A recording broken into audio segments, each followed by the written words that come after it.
to do to make our dreams come true. Yeah, make our dreams come true. Been a long time coming, but now we're here. So won't you stand up and show no fear? For the master, master teacher. Freedom for the master, master teacher. Freedom for the master, master teacher. Freedom for the master, master teacher. Cause he's a man of the hour. They kidnapped him for building Dietary. He put his life on the line for us all. And for the truth, the lies must fade away. Fade away. It's been a long time coming. Yes, let's be strong. For the 7 seals are breaking. It won't be long to make our dreams come true. For a life that's new. Some are called and few are chosen. And how about you? For the master, master teacher. Freedom for the master, master teacher. Freedom for the master, master teacher. Freedom for the master, master teacher. Freedom for the master, freedom, master teacher. Freedom for the master, master teacher. Freedom for the master, freedom, master teacher. Rahubat family, greetings. Musa, greetings family, how are you all doing today? Once again, it's OSM Vision, Our Souls Matter, live, Wu-Sabat, ask us anything. Alright, let's see who's on. Remember to tell a friend, to tell a friend, to tell a friend. Tell your dog, tell your cat, tell your grandma, tell everyone we're live. OSM Vision is where it's happening. Wu-Sabat. 24/7. Slider Rider, Rahubat. Pa Ashok. And divine love to you too, my brother. Atumre Kemet, Rahubat. Musa, Rahubat. Life is a blessing, Rahubat. Let's wait for more people to join. Remember to share the links. Like. Subscribe and all that good stuff. All right. My name's Saken Sakambreye, one of the millions students of the Master Teacher Partner Babyanun who choose to teach and share the information that we receive from the outformation shared to us by the one and only Dr. Malachi Z.K. York. The reformer, the guide, the warner, yeah, for this day and time. Author of over 1,000 books, videos, audios, name it. He's done it to try and get this good news out to the world. And you can do your part by sharing. Each one, teach one. Remember, you can call in live and ask your questions on Wu-Sabat. All right, before we get into the questions for today, you heard the song we were just playing, right? It's called Freedom for the Master Teacher. Freedom for the Master Teacher, Partner Babyanun, Dr. Malachi Z.K. York. And its official video and release is due soon. And we're running a competition for anyone who would like to take part to film yourself singing or miming along with the song. You can just do the chorus, or if you like, you can do the entire song, filming yourself. It'll be great to get a clear background.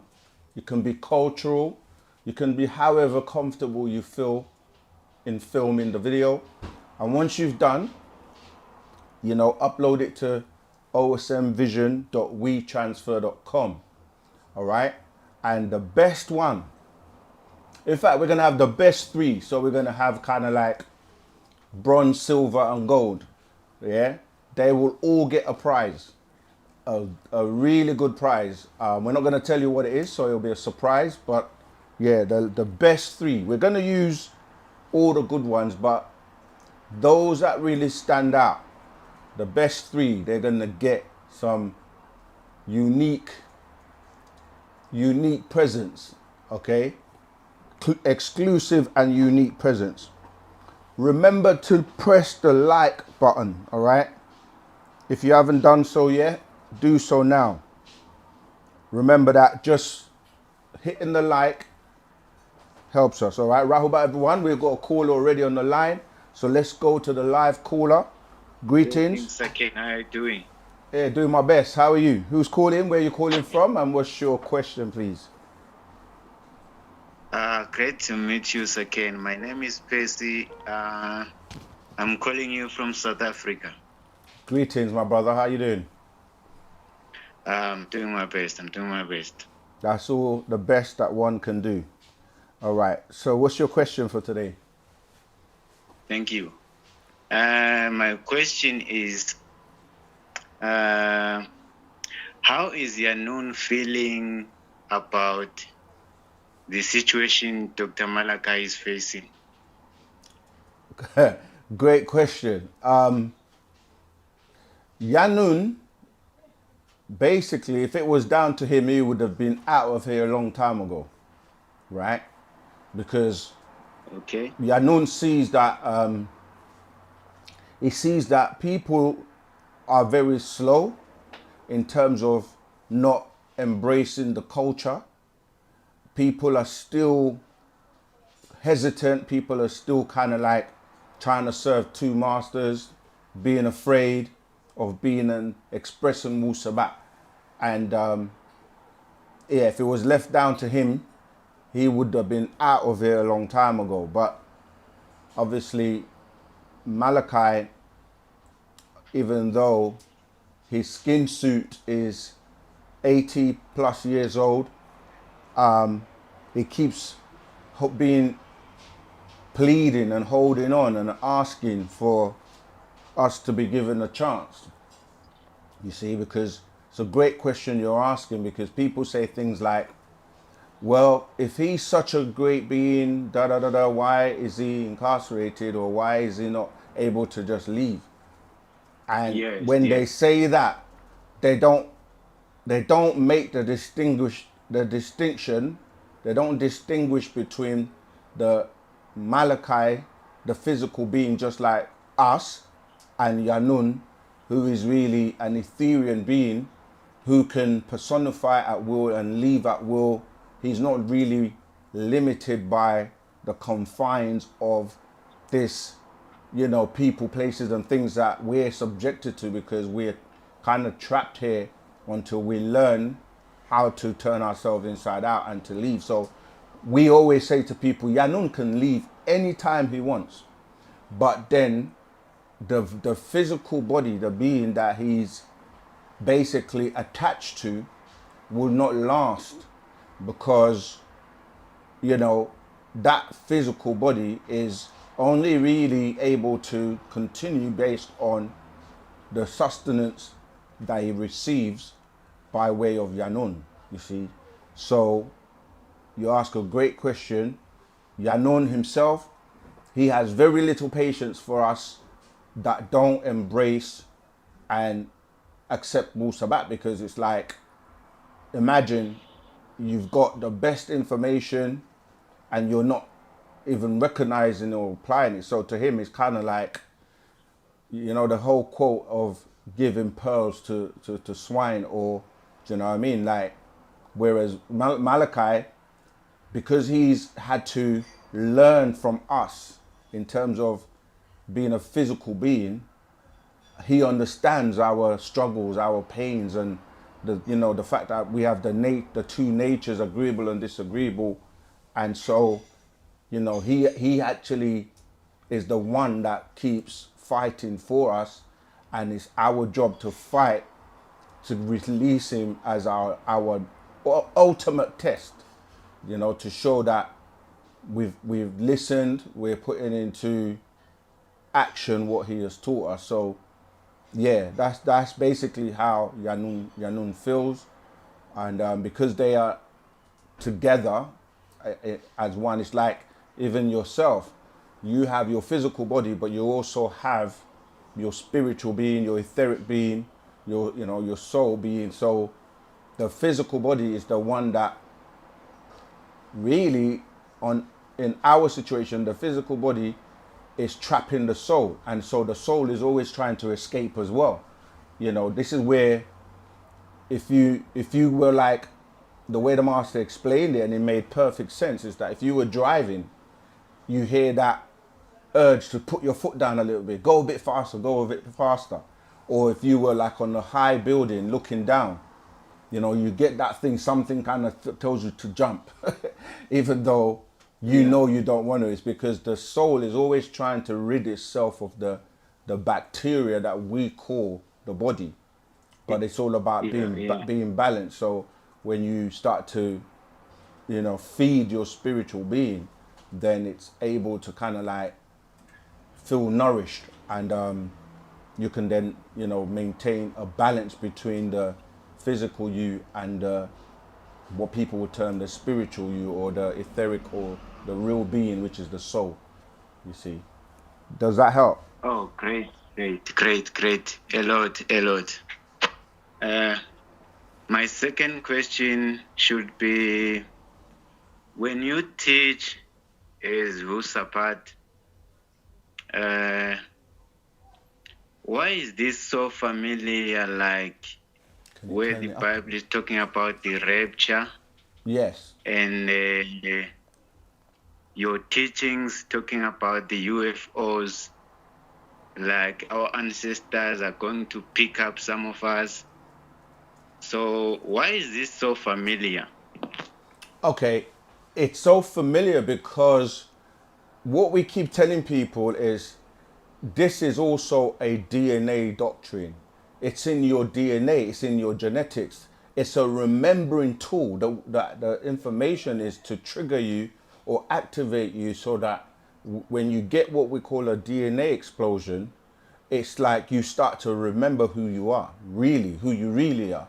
And then you start to connect back to like your ancestors, and it's almost like all this time you've been disconnected and not realizing that the beings that are connected to you, your ancestors, and all the agreeable beings that are in your bloodline, they're right here with you all the time. It's just that by way of the spell and the way of religions, you were cut off from making that connection. And once you do, you start to remember, and everything is like, if you may have even traveled and visited other realms and dimensions and spoken with your ancestors, had experiences in the past that you may have dismissed because you weren't aware of Wu-Sabat. And then once you start to apply it, you start to connect the dots, and you find that you start to remember a lot of things, and you start to remember who you are. So everything starts to feel more familiar, because that's what it's called, familiar spirits.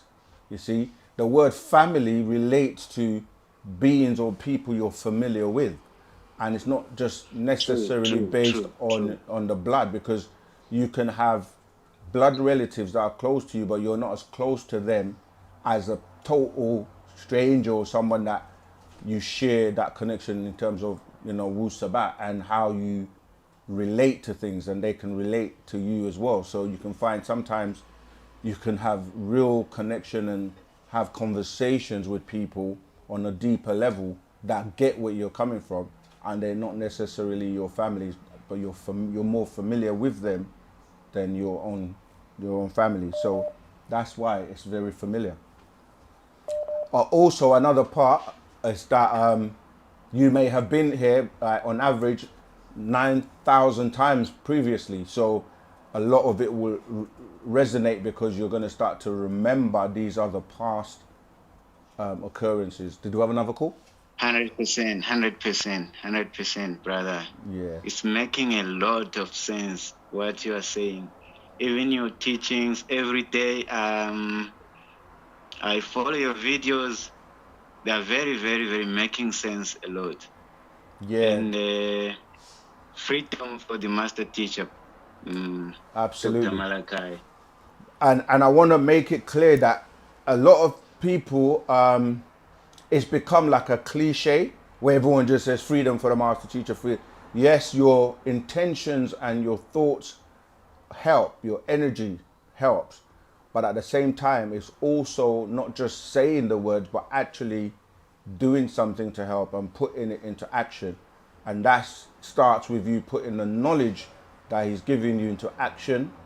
And then obviously there are other things you can do in terms of whether it's, you know, giving a free will offering by way of donations, or, you know, helping with the legal team, or getting involved with the stores, you know, and the activities that go on in terms of, you know, promotion, awareness. Then there's, you know, so much we can do to help. So let's not just make that term become a cliche, like, yeah, freedom for not to York, but then that's it. We don't do much about it. I'm not directing it at you. I'm just talking to all of us in general that, you know, do whatever you can Yes. to help. All right. Yeah. Another question.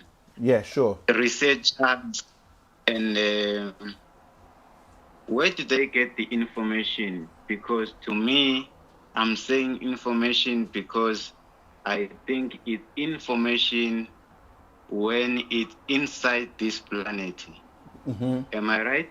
You are right. Yes. So I Yeah. didn't hear the first So, part. The first part, I didn't hear what you of that question. okay. I'm asking about the researchers or scientists. Okay. Where do they get the information? Yeah. Another great question. So, a lot of people will say things like that, like, where does the master get all this information from? And one of the things that he did was master the information on the planet. And so when you're saying researchers, the word re, as you know, is to do again, like redo something, Yes. research, yeah? Yeah. And you can hear it. So Yeah. literally you're saying search again, research, search again. And a lot of times people were just accepting things on face value or based on beliefs. They never really took the time to check it out. And when you study or you actually look at the books and read them and research them, you will find the information is right there all the time. It's literally in front of you. And people just were taught or put under a spell, or a spell of amnesia. We call it the spell of Kingu or the spell of Leviathan, which was actually casted by witches to make you forget or to not even like see something that's right in front of your face. So when researchers research, we know that as ontologists, as the original beings on the planet first, we kept a lot of records. There are many records that are written in stone tablets, you know, on buildings like the pyramids and in Sumeria, and many cultures that predate the monotheistic religions. You know, you can go to like South America, you know, as I said, the Mayans, the Zoroastrians, the what people call the ancient Egyptians, the Sumerians, the even people, you know, Africa like Igbo, or dealing with Yoruba or Hausa even. There are many cultures that existed, even Hindu, you know, there are many cultures that predate monotheistic religions, which are literally only 6,000 years old. So you go to, that's another thing, a very good question. On the planet, right, if there's an event that takes place, let's say a meteorite hit the planet, the evidence will be left. Or if there was a flood, or, you know, there was a war, or anything that takes place on the planet where the actual land itself, like if you go to the Grand Canyon, for example, there were many things that people will just look at and go, oh, the Grand Canyon, but they don't think what caused it. And then when researchers start looking from an aerial view, okay, and looking at craters and looking at things, like you can see, oh, once there was a flood here, because you can see where like the streams have left or eroded the planet, or you may be able to go to that spot and find certain minerals and certain things. So researchers, they just uncover. They don't discover anything because it's already there. They just uncover it and Oh, say they've okay, discovered it. okay, yeah, Yeah. yeah. So we know that if you go back and look at, you know, the evidence that's around the world on the planet, it's like temples are still there. Like you have remnants of old buildings that were left incomplete or that were destroyed, and you can find this evidence. And that's what they do. They research, they take DNA, they do carbon dating, they do all kinds of tests with the technology that we have now. Hence, even like with the geoscanning, you know, how they were able to now use, you know, satellites and things like that to scan the planet and see what's underneath the planet without even having to dig, you see. And you can look at heat sensors that will give you a breakdown of the different types of elements and things that reside in a particular location. So we know that if you do the research, you will find the truth. So what they did was stop you from actually connecting backwards, but to just believe and look up and hope for somebody else to come and save you so you don't have to do anything. And a lot of people actually, unfortunately, they just accept that without thinking about it. But when we start to probe and ask questions like, you know, where is this place and who's coming and how are they coming and how are they traveling, and, you know, then you start to uncover that it doesn't actually make sense. And for some people, it's too much. Like, I asked a question to somebody today. I said, in religion, they teach you that if you, we don't say die because we know you can't actually, you know, destroy energy. But if you cross over or translate, they tell you that you're going to go into two places. One is either to heaven or one is to hell, right? But yet people have cemeteries where they have tombstones that they go to and spend money, you know, to put flowers down, clean the stone and all. And then I said to the person, well, if you're only going to go to either heaven or hell, that means you're no longer there at the graveyard or at the cemetery. So why do people go there every week or every month or every anniversary to go and talk to a stone if nobody's there? And this is, I'm just using that as a basic example to show you that if you use your mind logically and think about things, either they're saying that there is no heaven or hell, or the people are still here, they're trapped here, or what is the purpose? Because we teach in our doctrine that not everybody makes it out of here. So there are disembodied beings that are trapped here that haven't been allowed to leave by way of the gates. But what I'm saying is, if you didn't question that and think to yourself, yeah, why am I going to the cemetery and going to the tombstone if the person is in hell or in heaven? Why am I doing that? You see, these are the types of things that with Wu-Sabat, you start to use your nine mind and you think, as they say, outside the box. I hope that helps. Helps a lot, brother. Helps a lot. I have the last question. Sure, go ahead. The Since last nobody else is question calling at the moment, it's is fine. about God. Oh, we The got a queue. We God, got a queue. All right, this is I'm definitely talking the. about God. I'm talking about. Sorry. Sorry, no, I'm just saying there is a queue, so this will be your last question. Okay. Yes, my last question is about God. When I'm saying God, I'm talking about the Bible, where it says God created this and this, heaven and earth. What? Is there a God second? Is there something called God? Right. Again, this question we get asked so many times to the point where the master wrote a book called Is There God? Or Who is God? Or What is God? And the answer is yes to some people and no to others, meaning that it all depends on what you know and what you're calling God. Because if you say God in the way that the Bible describes God, it describes a person, right? That is very limited, Yes. very limited, because that person grieves, that person, you know, has regrets, that person has, you know, attributes of a person. You know, they walk, they talk, they destroy things, they get angry. And I'm just trying to, I'll give you some quotes, right? For Yeah. those, both quotes from the Bible and the Quran from our book, Fast Track Your Spiritual and Conscious Journey. On page 85, right, I've actually listed this. Genesis 19:13, right? I'm not going to read it, but in your own time, do some research. It tells you that God has a face. In Exodus 33:11, it also tells you that the Lord has a face. In Exodus 31:18, it tells you the Lord has a finger. In Psalms 10:12, it tells you the Lord has hands. In Psalms 18:8, it tells you that the Lord has a nose. In Psalms 18:9, the verse after, it tells you that the Lord has feet. In Psalms 33:18, the Lord has eyes. In Genesis, he's walking and talking. In the Quran as well, right, it tells you that Quran 7143, that Moses saw Allah. In Quran 1137, Allah has hands and eyes. In Quran 3671, Allah has hands.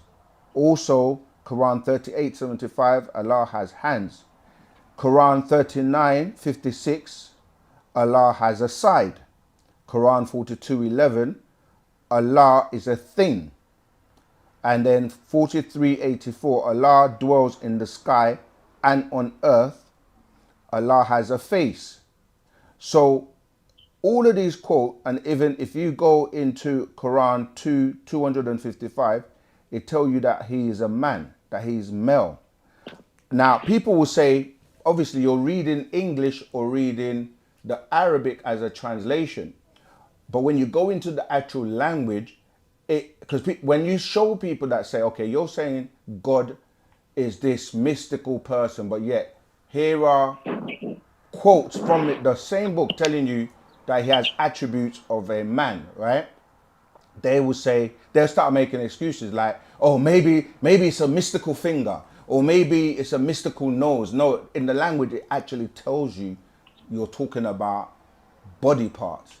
And the master teacher put out a book called The Body Parts of God, where he literally, you see his face, you see his side, you know, it goes all the way through showing you every part of God. I'm saying that to say that when you look at the word G-O, the letters G-O-D, if you were a Mason, that means something different to you, because that would be dealing with Goma, Oz, and Dabar, which also are attributes of a physical being, which is wisdom, strength, and beauty.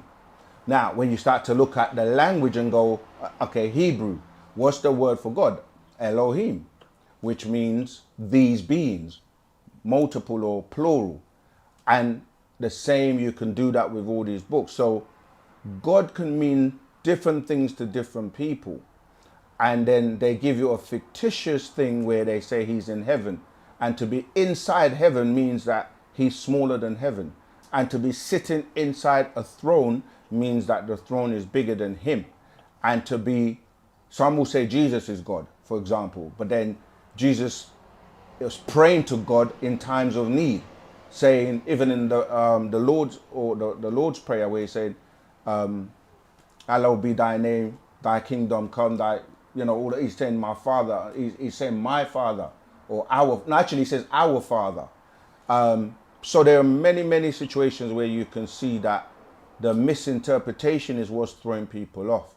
When we say you are God, because the Bible also tells you that in Psalms 82:6, you know, John 10:34, Exodus 7:1, Moses was made a God. You see, this is showing you that there are different types of God. In the in Genesis 11, chapter 11, it tells you that God came down to see what was going on in the, you know, the situation with the Tower of Babel.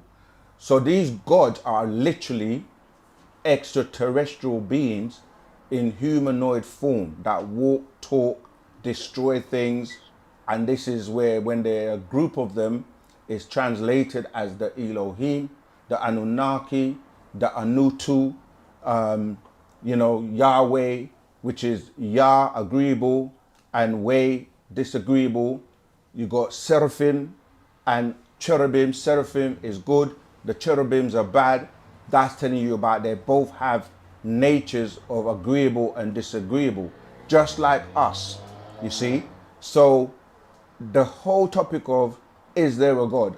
There are many gods, and to different cultures they will tell you the Egyptians had many gods: Ra, Osiris, Atum, Atun, Amun. These are Egyptian gods, plural. So even in the Greek, when you're talking about angelos, this is the angels, right? And even when you start to break the word God in the different languages, you're going to get jinn winds. You're going to get, depending on what culture you're coming from, you're going to hear that they're describing what we've been teaching and telling people are extraterrestrials that have come here. They have certain abilities, certain power. Even in Genesis 6:4, they tell you about the Nephilims who nafala, they fell down, they came down to earth. Anunnaki, those are Anu sent to Ki, the planet Ki, or Earth, Ard, which became Earth in groups of 50. So yeah, when you say, is there a God? Yes, but what type of God?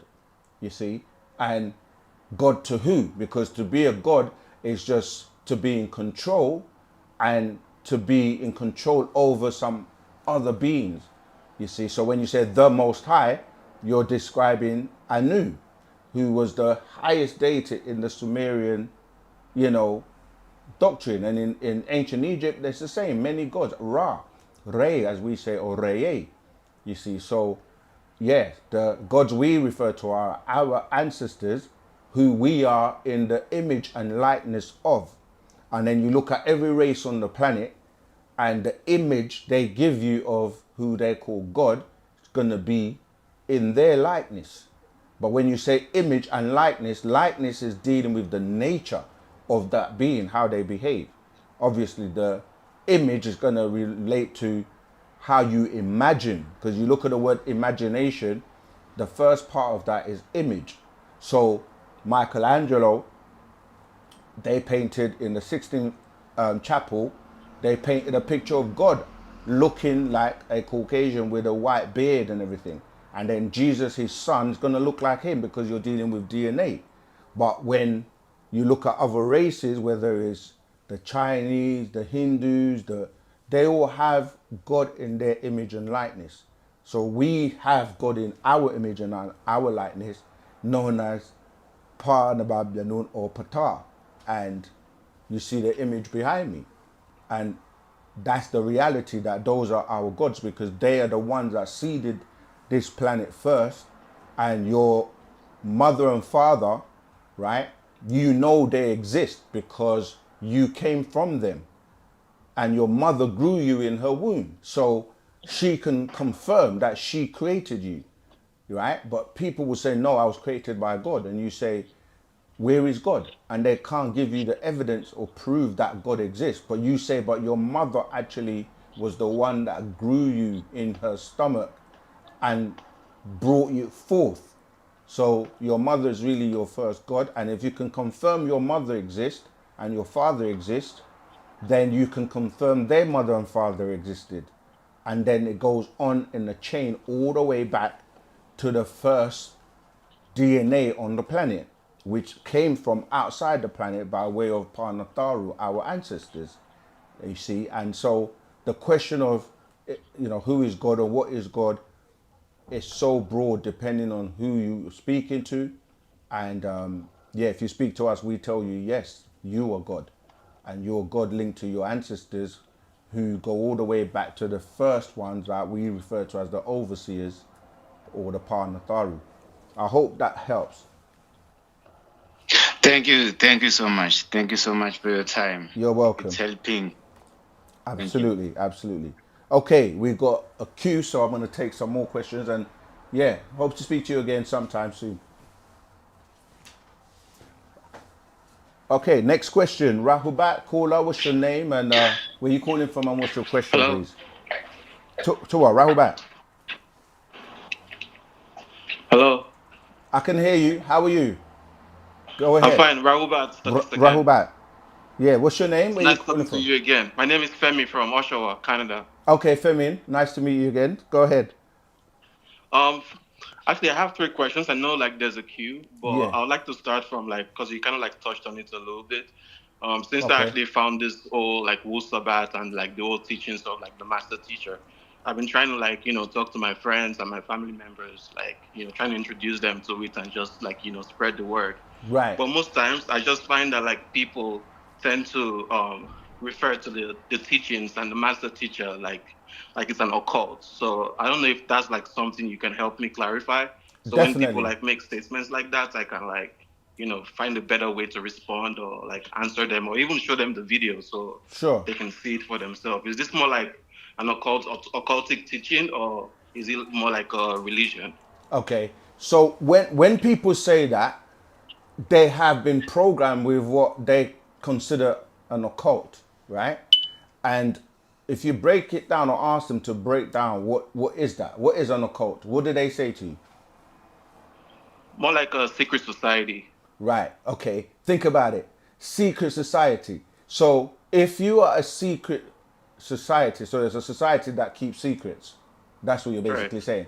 How is that a bad thing? Because you go to even, companies, commercial companies, they keep secrets because they have a product or a service that they don't want anybody to know how they invented it or built it. I'm just saying that to show you how by just the line of questioning you can establish and break down what people are been programmed with, right? We are Right. a culture, right?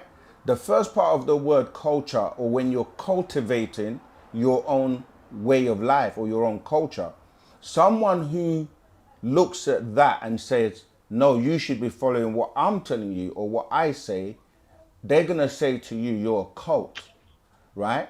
And Right. by when they say occult, they're saying that you're teaching information or you've got information that is different from what they say is mainstream.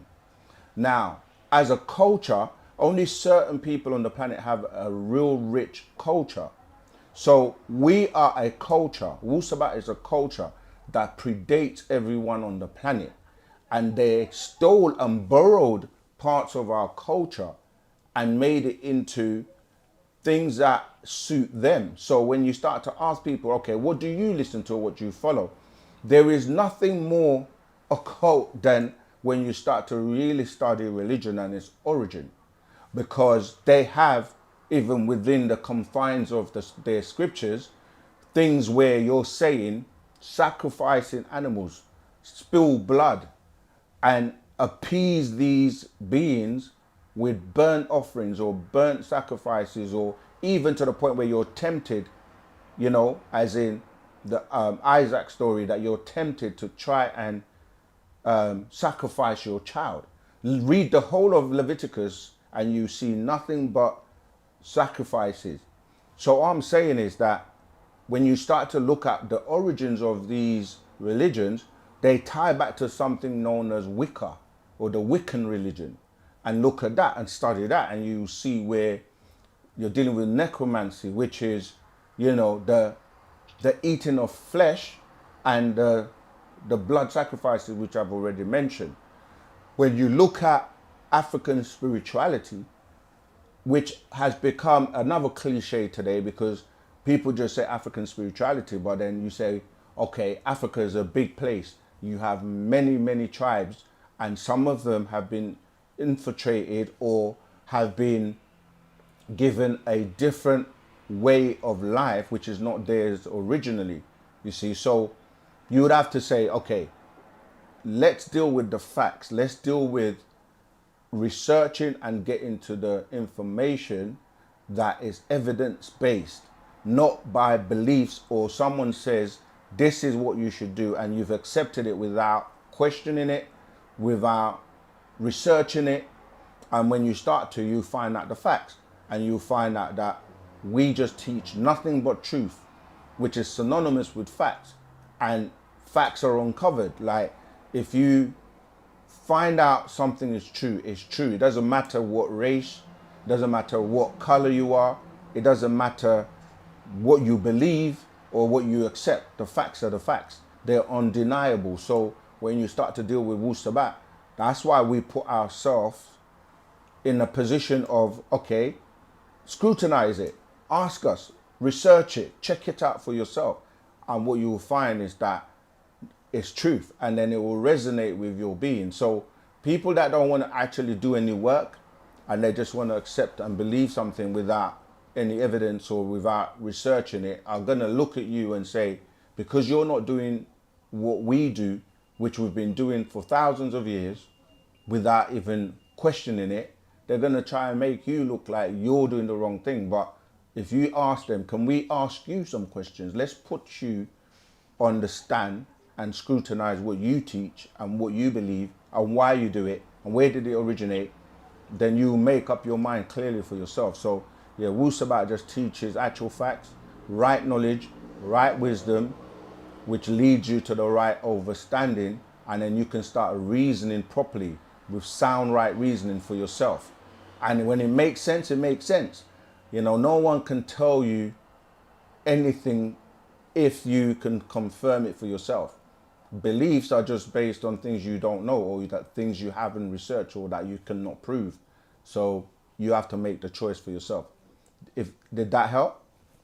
For sure. Thank you very much. Yeah, that's something that I can definitely like explain to them, and it also helps me understand for myself as well. It's more of Sure. like a way of life, like a culture. That's right. So like, which actually leads to like my second question, based on like Wu-Sabat, like cultures and like how we practice.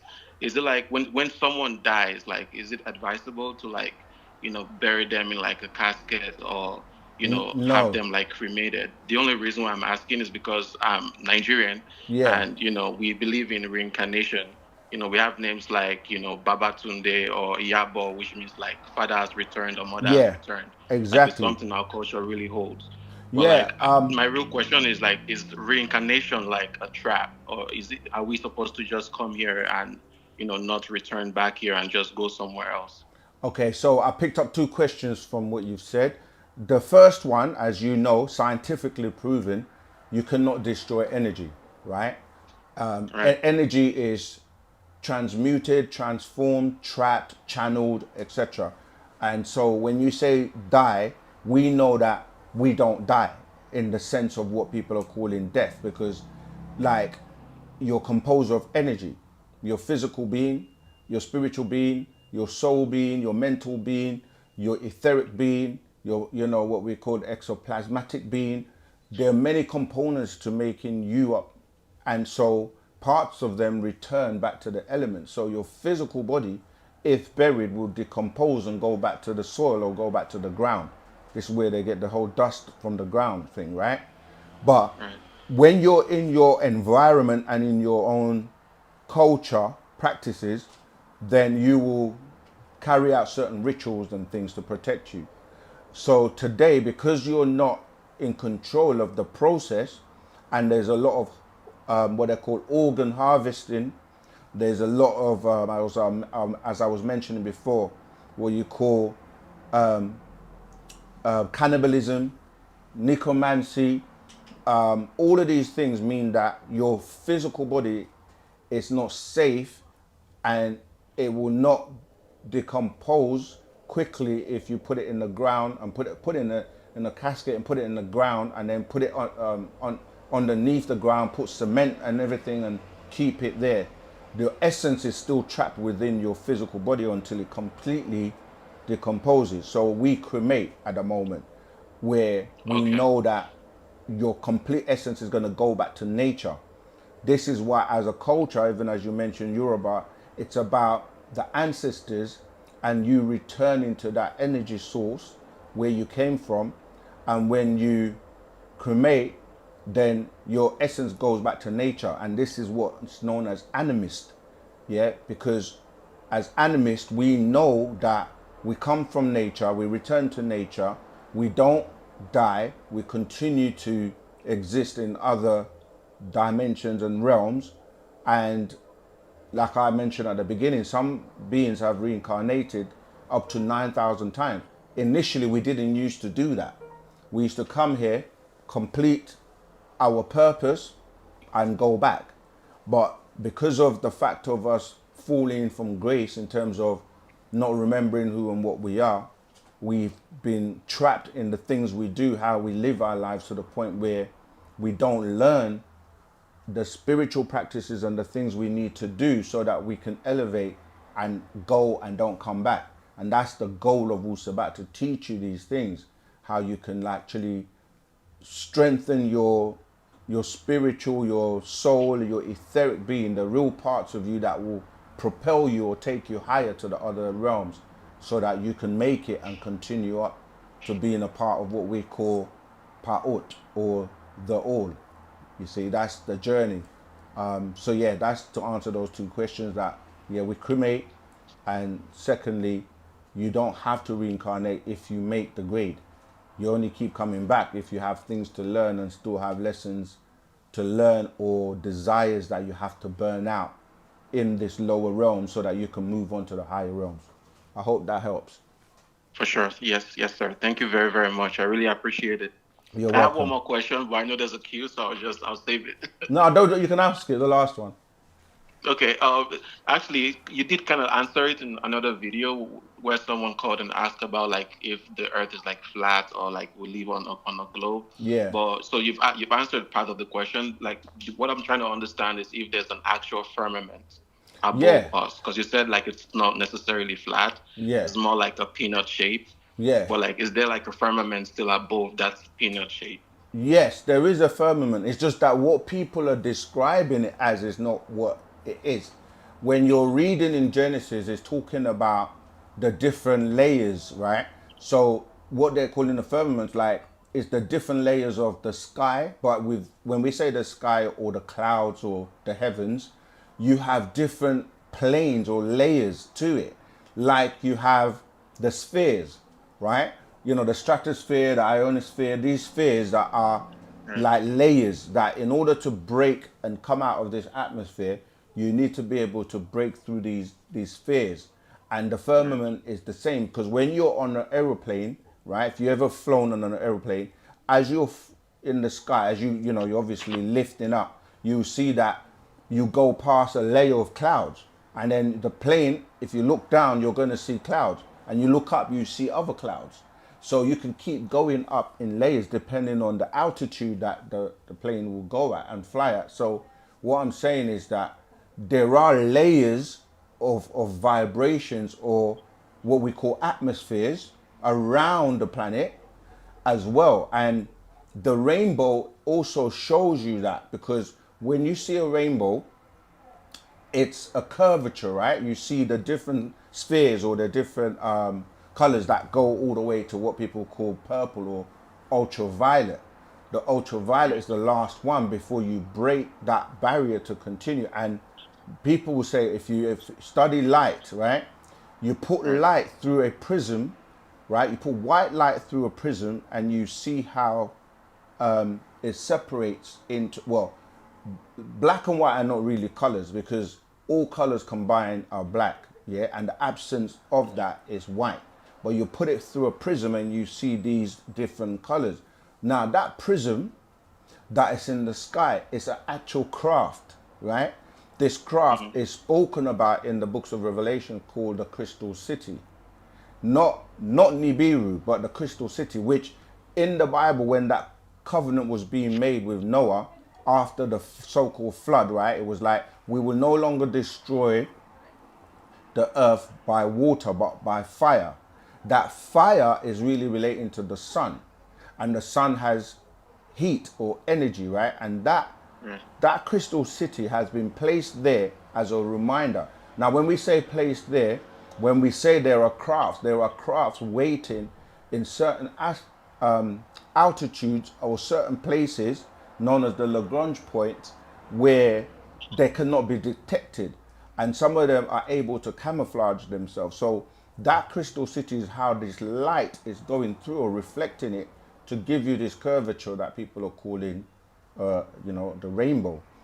And even though they will tell you that it's like light being the fractals of light, or when light is dispersed, because when you look at light, when you really study light, you're looking at photons that are, separated and vibrating. That's why even if you turn on your light bulb at home, you would look at the specks, the little speck that you see in the light. So yeah, it's dealing with vibration and energy. So to go back to your original question, there are parts of the earth that are flat, but not the entire earth.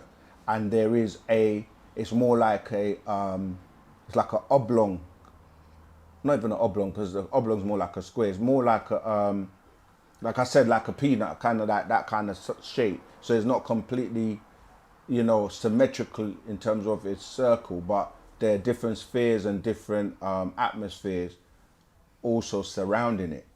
And again, think about it. If it's flat, I always ask, what's at the bottom of what you're calling flat?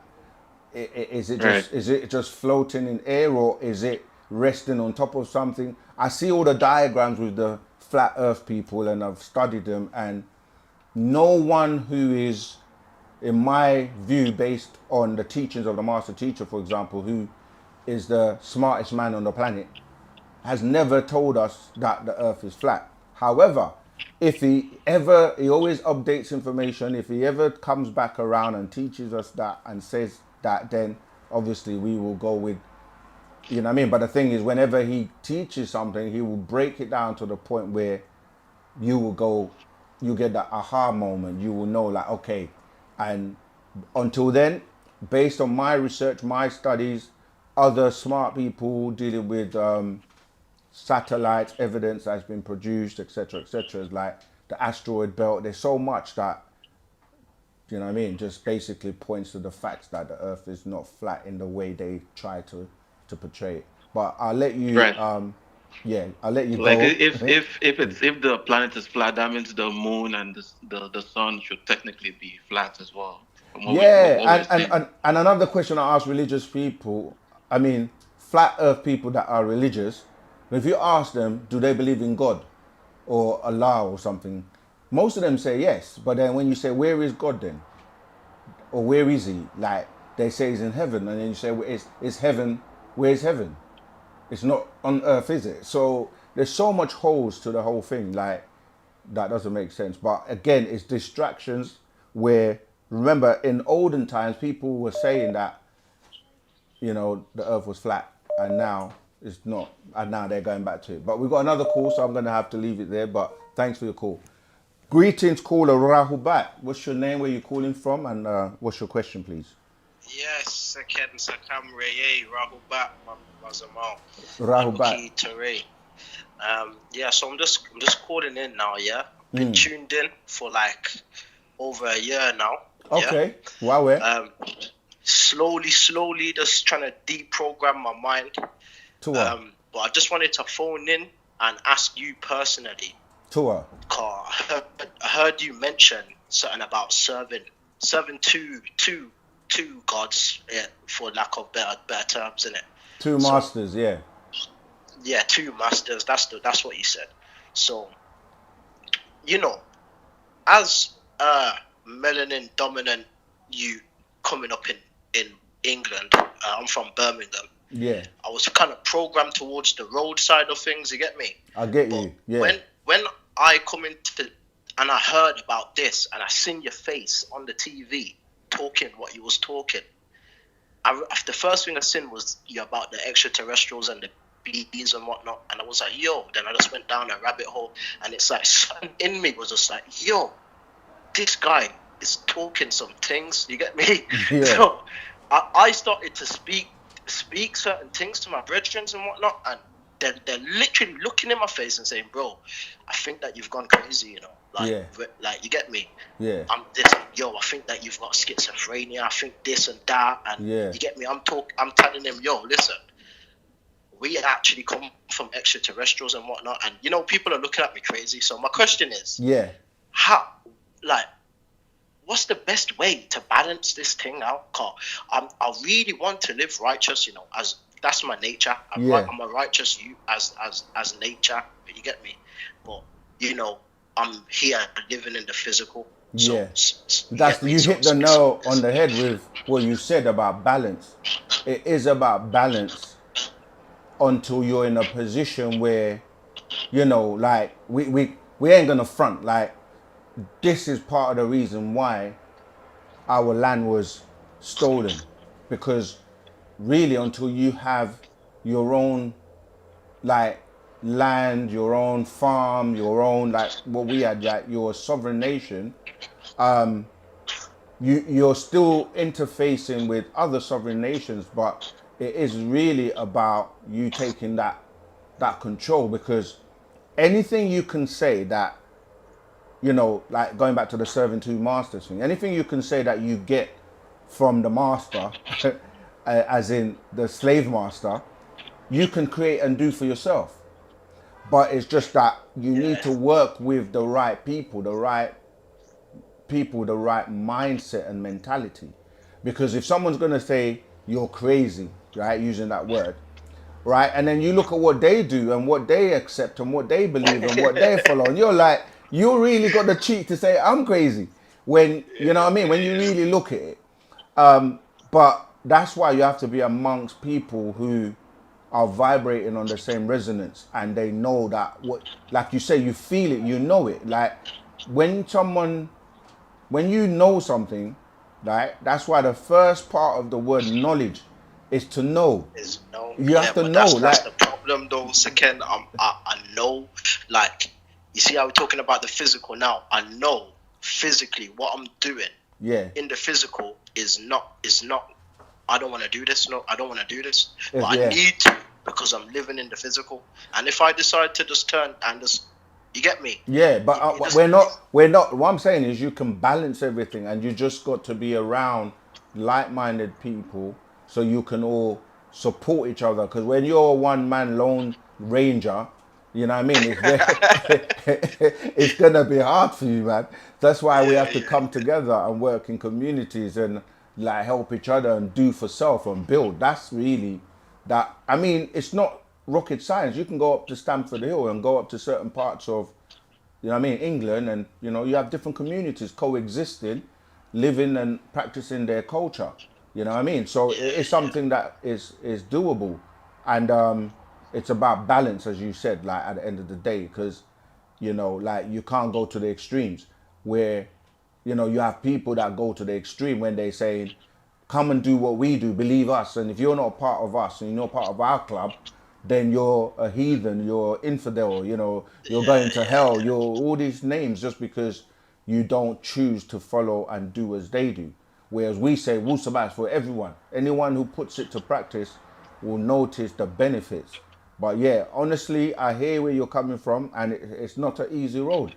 And you have to be true to yourself. But the thing is, you have ancestors that will help you and work with you once you start to take the that. ancestors. Yeah. You start to I take know, that. I know that you're kind of coming from where man's coming from, same way. You get me? Yeah. Without even, I don't know who you are personally, but seeing you on the TV, Yeah. you're very relatable. You get me? And that's more why I think I gravitated to what you were saying. Cool. So, like, how did you find it? Obviously, not to get too personal. But Yeah, how no, I did hear you. find I it? hear exactly where you're coming from, and that's the reality. Is real. Like, yeah, I walked through that same. You know, what I mean, I can relate to people because I walked that path myself. You understand? So, like you say, without going into too much details, but you know, it came to a point where, like you, I knew, I always felt that inner being, that inner calling, like something weren't right. I just didn't like the way things were. And it starts from you when you go, you know what, I'm not doing this no more. And then as you change, you drop certain things, you start to see the benefits, and then you know, you keep going. And nothing that's worth anything is going to be easy. You know what I mean? Sometimes, I'm sure people can see, sometimes I'm tired, but like the passion for Wu-Sabat, it's like you either have something you're really passionate about that you're gonna, you know what I mean, go in all for. And when you do that, you start to see the benefits, and then you realize that, you know what, it's really no turning back. And especially when you've come from lies of religion and like just lies over and over again about suppressing who you really are, your powers, and you know, you have certain elites and certain people that just don't want the masses to know the truth. And You know, the truth will make you free, or they say set you free. But no one ain't gonna set you free but yourself. So you make yourself free by your actions and changing your mindset. And everyone will say that and agree, and not, you know, they're unanimous. The best thinkers in the world are unanimous when they say anything you put in your mind is achievable and you can make it happen. So you have to start there. Know that your mind is very powerful. You just have to think it, and you can manifest it with the right action. So I will say to you, yeah, stay close, keep studying, come closer. Yeah, I say all the time. That helped. That helped a lot. I got two more questions though, quickly, and I'll let somebody else call in. Yeah. Yeah. Just quickly. So the first one, I know that there is a big, like, all right, cool. What is the difference between us and Parnatharu? Like, Right, excellent question. There is no difference apart from the fact that if you look at it this way, yeah, you look at your child or your baby, right? Yeah. If you have a child or a baby, right?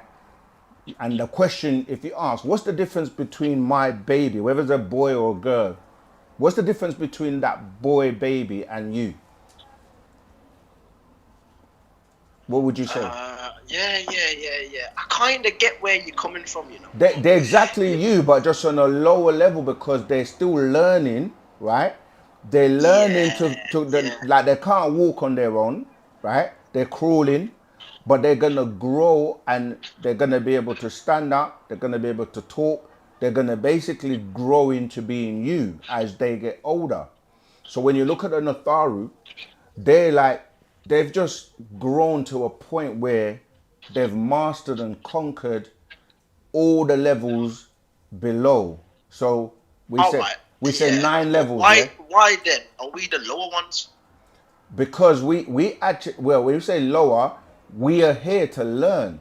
Just like I said, like if your baby was born, your baby is not able to fend for itself. It can't feed itself. It relies on the mother initially, like to breastfeed, to give that baby the nutrients and everything the baby needs to nurture. And that's the first God, your mother, because she makes sure that, you know, she keeps you. But obviously, some situations you have to get powdered milk and get, you know what I mean, milk that's not from the breast.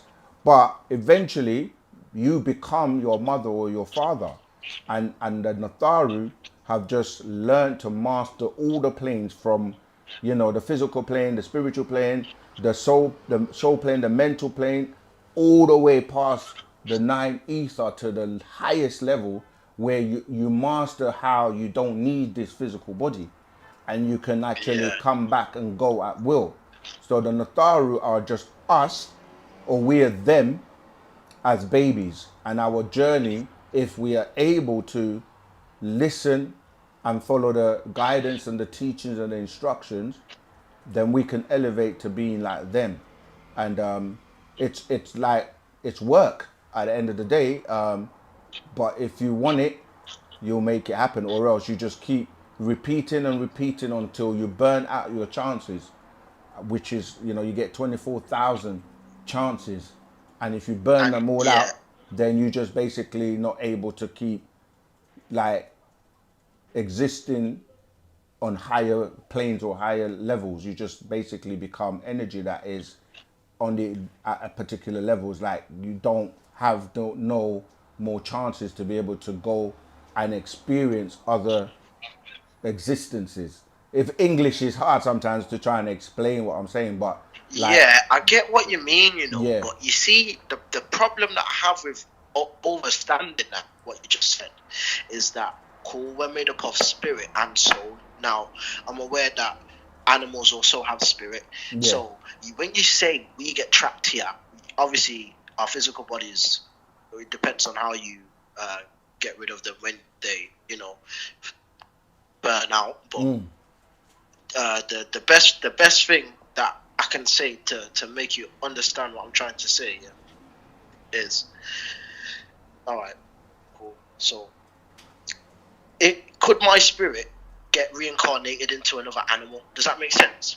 Yeah, spirits are they can be recycled. But the thing is that you recycle things based on the composition of, like, for example, you can't you wouldn't come through a bloodline that's not related to you, or your familiar spirits, as we would refer to it. So it's like, So this is my spirit that's doing that, not my soul. yeah, now your soul, this is the point, that's the real essence that will take you to the higher levels of ether, where you become a pure etheric being, or an Etherian, which is your spirit helps your soul to go to a certain level, like a distance, and then your spirit continues on. I'm sorry, your spirit helps your soul to get to a level, and then your soul continues to propel and go to the higher etheric realms, right? When I say if you've lost all your chances, you dissipate, which basically means that where you have conscious to be able to like come back and experience another lifetime and go through things and then move on to like another higher realm to experience an existence, you won't have that ability no more. It'll be like you will just become energy that is, I can't think of a better word than dissipate, like where you don't have no more. Now I understand. You understand, yeah? What you're trying to say. Yeah. But if you make it, does then that you mean go that all the way. Babia Nun done that as well then? So Absolutely. Did he have, Yeah. Would he? Yeah. Yeah, he's part of what we call the overseers. He is one of the overseers, and what he has done is reincarnated here, and he was selected by the forces of nature amongst those circles of Panataru as one of those 24 elders that is spoken about, to come here in this new cycle to renew it and to wake people up from the spell and to teach them how to be supreme beings and to elevate, to go back to Pa'ut and be those like himself and be those types of beings. You follow? So he had to go through all of that. Yeah. What we've gone through on Earth to raise his vibration, and he's lowering his vibration to raise us up. That's right. That's right. Okay. And only one that can do that. That's why he is known as a 33 over 720 degrees, right? Meaning 360 degrees of the physical, as well as 360 degrees of what people call the spiritual. Like that's a spiritual master, as well as a master of heaven and earth, because that's what you're looking at when you're saying earth. You're really dealing with the physical. When you're saying heaven, you're dealing with the spiritual. As above, so below. You see, there's duality. You know, when you look at a pyramid, you're really seeing a diamond, right? One half is, let's say, it's on the ground, and the other one is above. And a diamond is like, it goes through a lot to become a diamond. And that's where you have to go through these works, where you're perfecting yourself and learning to like turn yourself inside out.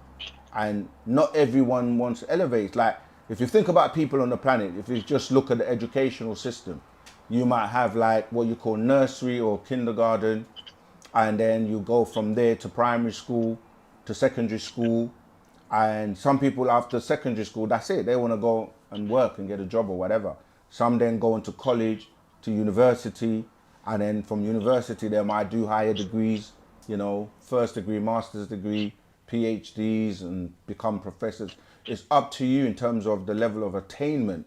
And I'm talking about when you're dealing with what you're calling life, the cycles of life, not just like getting the educational kind of like, I don't know, like academic system to get a job and all of that, where you don't really learn about these higher mysteries or higher degrees that you deal with your life, both the physical and the spiritual. You follow? Yeah. All right. I have so many questions to get through today. So no worries, again. I'll let you go. Thank you for all of the answers, Wadu. Wadu Zama. Okay. Have we got someone else? All right. Let me get through the chat, because no one in the chat has had their question answered yet. All right. The first person's going to be, life is a blessing. But before we do, I just want to stop and ask you, please help us by subscribing, liking, sharing, right? Something as simple as that actually helps us, because you know these things are based on the algorithm, you know. So please, if you haven't liked, share, subscribed, do so. All right. First question: life is a blessing. Is male circumcision really necessary? And what is it? And what is really love? Okay. Male circumcision is really not necessary. It's a religious practice by way of Abrahamic religions, right? And the reason for it was because these entities that people are calling deities, we've broken down that some of these are beings that like human flesh, and their whole purpose is to farm food, right? And take it for food back to where they're from, and they look at this planet like shopping. Like you go to the supermarket and there is meat, right? All forms, right? Whether it's cows, chickens, goats, turkeys, name it. Humans farm these animals to eat, and different people prefer different types of meat. Pork, pigs, etc. Right? And white meat, red meat. Some of these extraterrestrials, they also feed in the same way, but they like certain type of seasoned meat. And I know some people might find this to be scary, but just think about chickens and animals that we do the same too. Where's the moral grounds there when you say thou shalt not kill in the Bible, and then it doesn't say what, it doesn't specifically say thou shalt not kill X, Y, Z. It just says thou shalt not kill. So what I'm basically saying is that the circumcision was another strategy to produce more children, because it's very sensitive when you take off the foreskin, which means that ejaculations happen much more quickly. And that's what was the whole, because if you go back to the Bible, there's a circumcision ritual that is passed down by way of Abrahamic religions, you see. So it's not really necessary, but obviously in terms of medical conditions and the cleansing and hygiene and all these other things that relate to when the foreskin is not removed, you need to know how to be able to be, able to be cleansed and, be hygienic and stuff like that. So now when you say what is really love, excellent question. Like everything else, things get, if you haven't noticed already, but you should know, because they tell you in these religious books that the devil will make evil fair seeming, to the point where the confusion is why people don't know what's right from wrong, or what is good and bad, or what is love and so forth, right? Because they've desecrated the word love.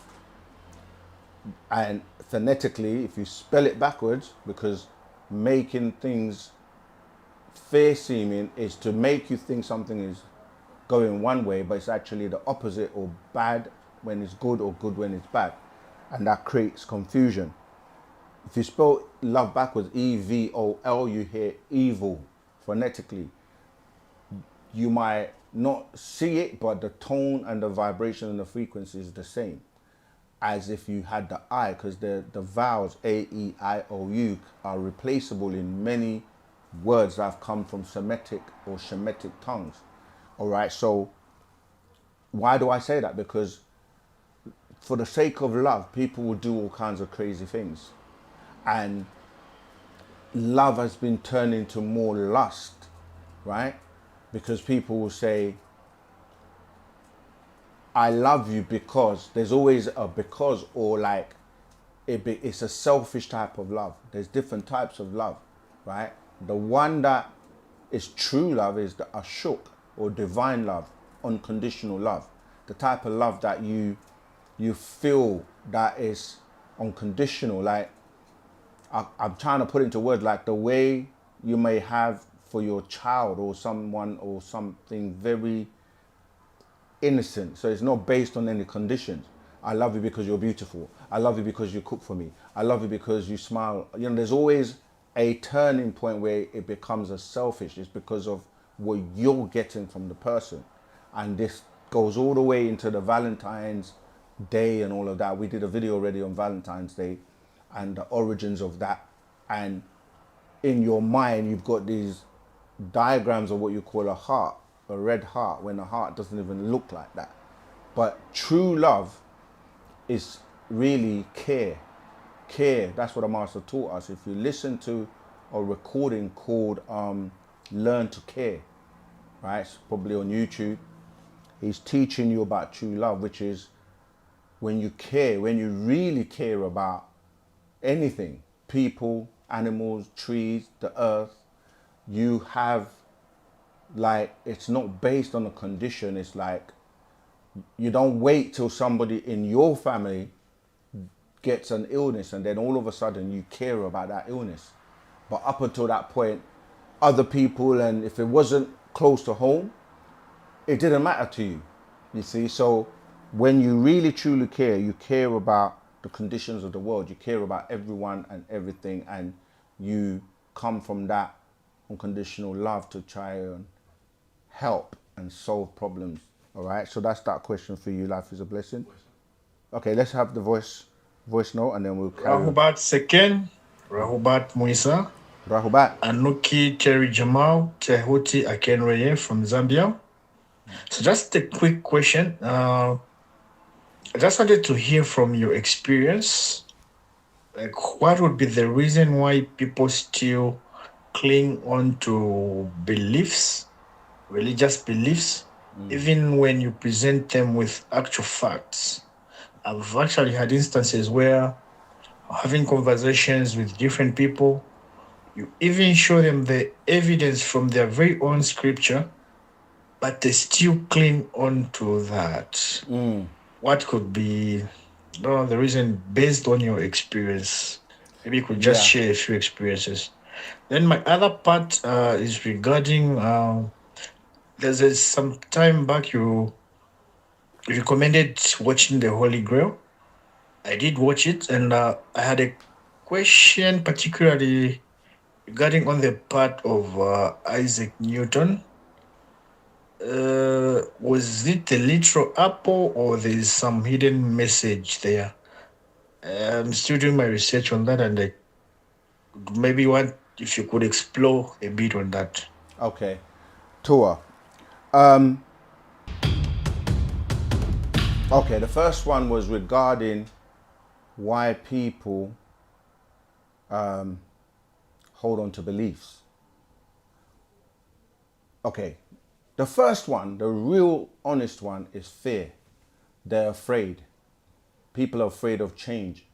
And if they've been doing something over and over and over again for a long time, it's like they've convinced themselves that it's true, even if it's not true.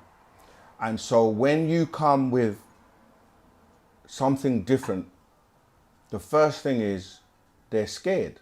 They're scared to let it go because it's almost like, imagine you've convinced yourself that you're going to heaven.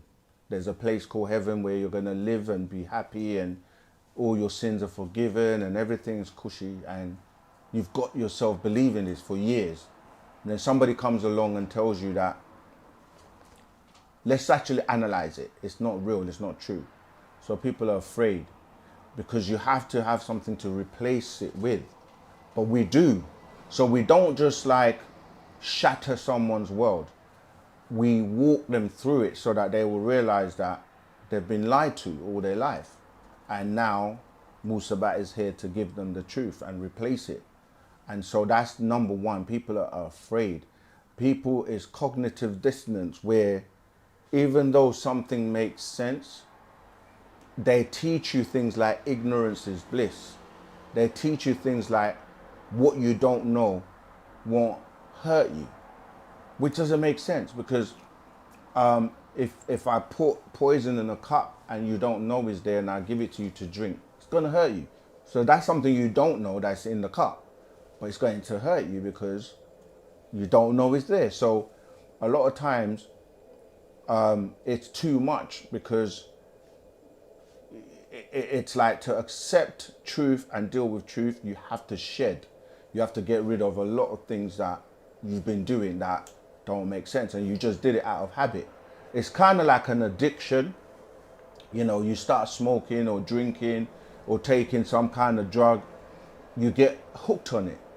And then if someone tries to take you away from it, you're so reliant on it. Like, it could be cocaine, crack, whatever. Do you not see how people would literally, they go cold turkey, but before that it's like they want to fight you to get that fix, to hold on to that fix, which is only temporary, because the fix or the buzz from the alcohol or whatever only lasts for so long, and it's going to wear off.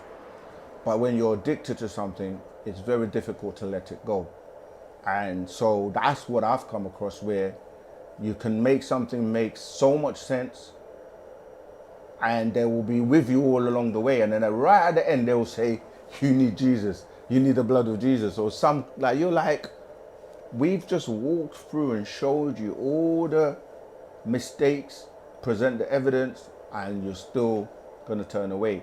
We have to realize not everybody's going to be ready at the same time, and all flowers don't blossom at the same time. So you have to let people, if they're stuck on belief, you don't really have to convince. Like, Wu-Sabat doesn't do what religion's done, religions do, where we're not trying to convert people, and it's down to you. Like, you have to make that choice. The decision is yours. You have to either wake up and smell the coffee, as they say, or you stay asleep.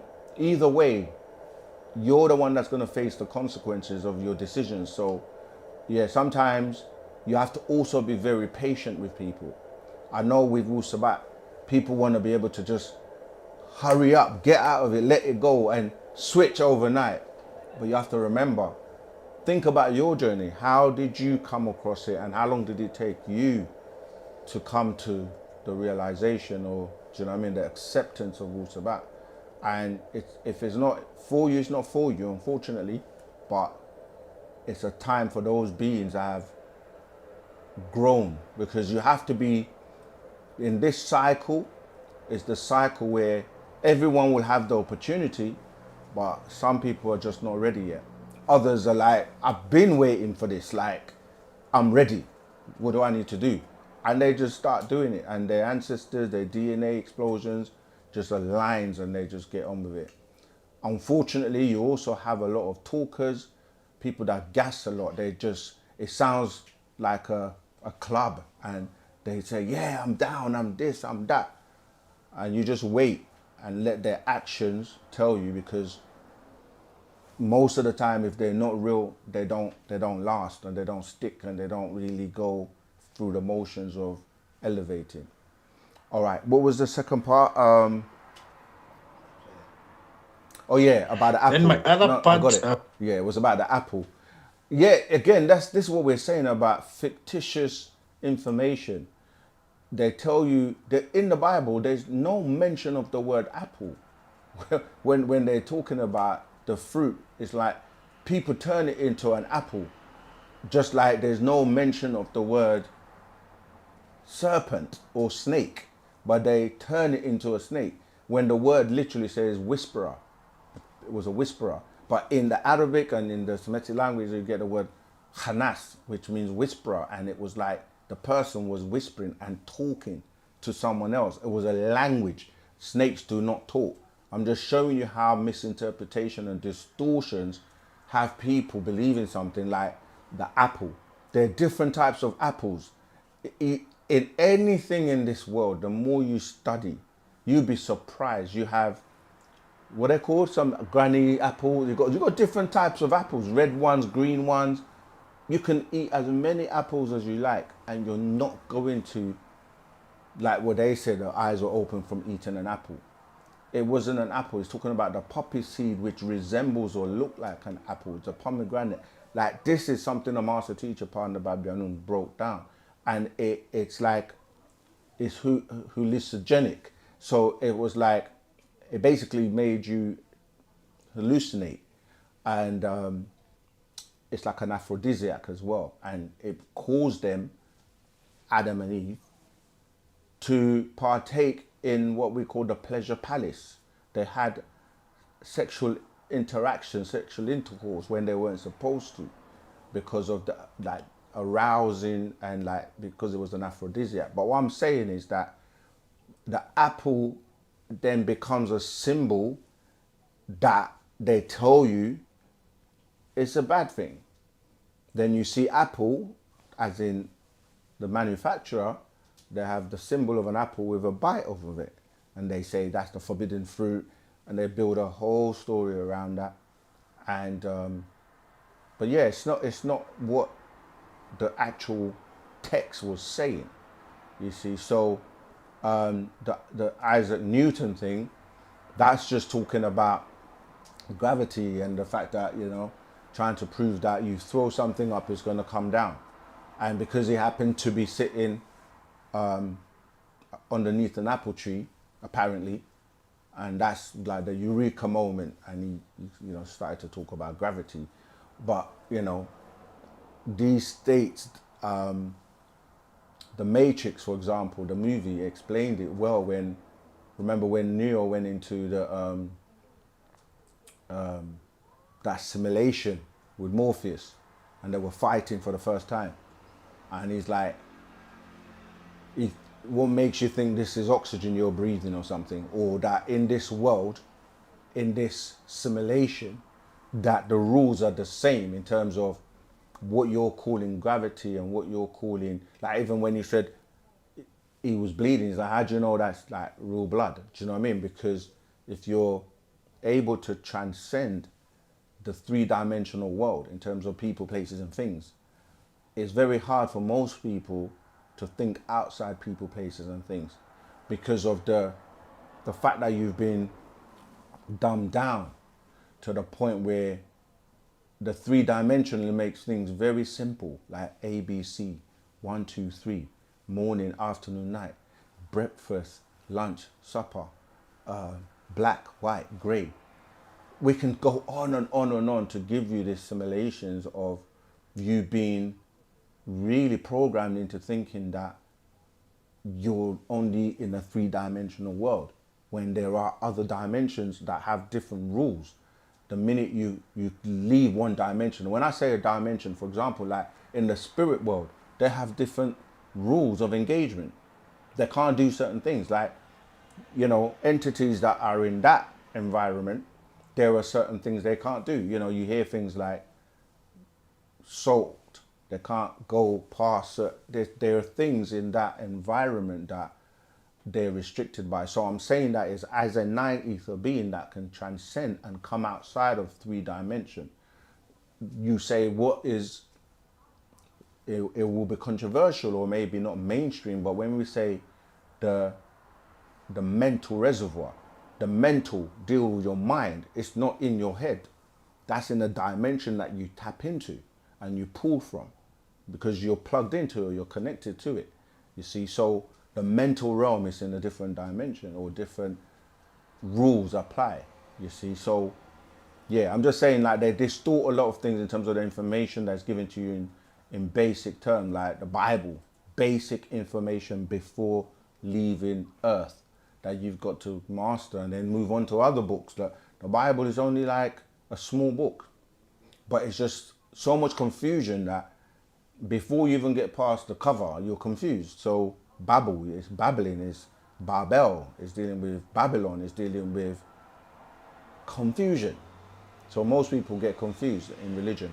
All right, but let's keep moving. Have we got any more? Oh, let me see where that is. I can't see it. It was Harar. Oh, there you go, Harar. Tawat Harar. Appreciate, love your donation. And yeah, if anybody else would like to help us, you know, we do this from our heart, from our shuk, you know, freely. So if you can help us to keep going, I appreciate, love you for that. Hurrah, reading the actual facts, the Akasha records, I found so much evidence that Dr. Malachi Z. York is Thoth and is here to teach the world Wu-Sabat. Yeah, we you know what? We tell people things, and Read the ones below it as well. and the one below it. Keep reading and you'll see. Okay. Hurrah, what's wrong with you? Hoo-hee. What? Ashe, or what do you mean? I mean, your idol is not Thoth. Okay, reality. This is really, I mean, I can go on, but the reality is we've done a video on this already. And you know what's funny? People who claim, when someone comes and says, I am someone or something, right? Imagine, like, the first thing you have to do is put that person to the test. You don't just say, no, you're not. Because if they ask you who is, then you can't produce. If I say, okay, if he is not, tell me who is. It's like, if I say I'm God and you say I'm not God, and I say, okay, produce God, and you've never seen God, ever, you just accept hearsay and beliefs of someone that told someone that told someone that told someone of a story of this being called God that's in heaven sitting on a throne, and he knows everything and he can do everything. He's omnipresent, omnipotent, which means he's the most powerful. He's everywhere at the same time. He knows everything. It sounds nice until we say, all right, let's prove it. Like, people be talking for God. Yeah, but God said this and God, and I say, do you speak with God? They say yes. Then I say, all right, if he knows everything, let's ask him some questions. Like, ask him right now where he is, exactly the coordinates and how we can get there. Or ask him to come and let's have a big forum for him to present himself. Ask him to get rid of all the sins in the world. Apparently his son came down, his only begotten son came down to sacrifice and die to remove the sins from the world. But the world is still rid with sin. When we start to question your idea of who you, like, first of all, where did you even learn or read about Thoth from? Where does that word come from? Who originated it? You're gonna do the research and find out it comes from different cultures, as in the Greeks, like Hermes, Trismegistus, or Thoth, or Tahuti. But which one is first and which one is older? The ancient Egyptian one. So don't say someone is not something. The thing you should do is say, okay, what do I know about this being? What do I know about Thoth, as the Greeks like to call him, right? Okay, he was the person that wrote the most information. He learned and knew things. They say he wrote the emerald tablets. He has all this information. Then we look at the person today that we're saying is the reincarnation of that being, and he's the one with the most information, written the most information about every topic on the planet. Coincidence? So, you know what I'm saying, like, you produce it. Like, people will say things like, take Islam, for example. Oh, no one can produce the Quran. Then somebody writes a holy tablets that is far more informational, has more evidence and facts and everything that millions of people around the world look at as a scripture. So it's easy to make statements, but to put in the work and to show the evidence is completely different. You see, so yeah, he is, and whether you accept it or not, it doesn't matter, because truth is truth, and at the end of the day, we'll see in it at the end of the day, because like I say, who is that being then? You tell us. I've lost the chat. What's going on? Oh, I got it back. Oh, Leo, thank you for your, Leo Wright, thank you for your donation. I appreciate, love you too. You didn't ask a question, but yeah, we in Wu-Sabat, we find it entertaining because, like, no one on the planet has put out as much information, speak as many languages, built as many communities. The list just goes on and on and on. Translated all the scriptures. Like, come on, man. Don't play with us. Let me go back to my questions. Right, Moses. How should we? All the people saying Rahubat. I just want to get through the questions. Yeah, I see you, Coco Brown, regulars in the house, Draco, Rahubat. You know, George Rahubat. All right, Moses. Hi. How should we worship, and who should we worship? This is what I'm saying. Like, why do you need to worship anyone? We don't worship. If you really want to worship, again, research the word and the etymology of the word worship. Where does it come from? Why? What do you? Okay, what is the purpose of worshiping?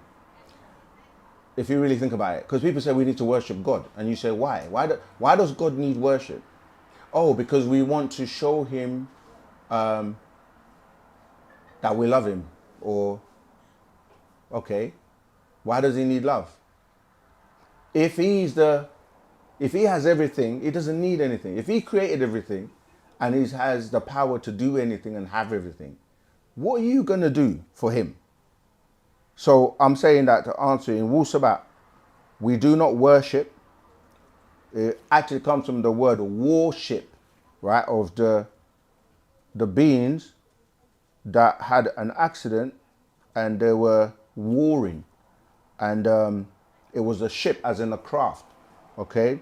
The Meldekians, because the planet Meldic, if you study and read what we teach, Nibiru had an accident, all right, with that planet, and the Meldekians had a war because they thought they were being attacked, and that's where the word worship comes from. They say worship, but yeah, we don't worship. What we do is give respect and reverence and communicate with our ancestors, and we respect nature, because we, as animists, we recognize that we are a part of nature. We have rituals that don't involve any blood sacrifices, animal sacrifices, taking a lock off somebody's hair and wishing them badness and all of that. We don't do any of that. We just communicate to our ancestors, and we show gratitude. Yeah, we show appreciation, or we say appreciate love our ancestors, nature, because we know the sun provides for us water, we need it to drink, etc., etc. So I wasn't having a go at you. Sometimes when I speak, I'm just trying to relay information to everyone. So we don't worship, and if you really want to use that term, you really respect yourself and your ancestors, and communicate with them and ask them for guidance and help and so forth. We do that. All right. If you're not in our Telegram group already, right, we post the links in the chat, because you can ask questions in the Telegram group. We share things. Oh yeah, which reminds me, man, can you grab my you see it next door, the bag, or the two scrolls, the mind and the potential. Yeah, tower. Yeah, and I'm gonna share and show you guys two scrolls that, if you're new to Wu-Sabat, or if you've been in Wu-Sabat for a while and haven't had the opportunity to read these two scrolls, they come hand in hand, and I think it will really help you to start with reading these two scrolls, because like, it's just a solid foundation to build on top of, right? Let me keep going whilst I wait for the books. Yeah, here we go. We got them. Nice one. Yeah, tell that. Okay, so the mind scroll, and your potential. Make sure you order these now, because these two books will really help you, and they're available right now from nashat.co.uk. Those books give you, firstly, your mind is your major organs are valuable, so your heart, your lungs, your liver, but your mind is what really processes all the information that you're receiving from affirmation, that governs how you behave and how you act and how you think. And that then means that the way you think results in the actions. And that's where a lot of people go wrong, because they don't get the basic foundations on lock before they try to, like, they basically have themselves in a loop, asking certain questions because they don't get the basic foundation. Yeah, so I'm saying read those two books, and a lot of these you know, mind mind tricks that have your mind trapped will kind of like be gone. All right, let's keep going with the questions.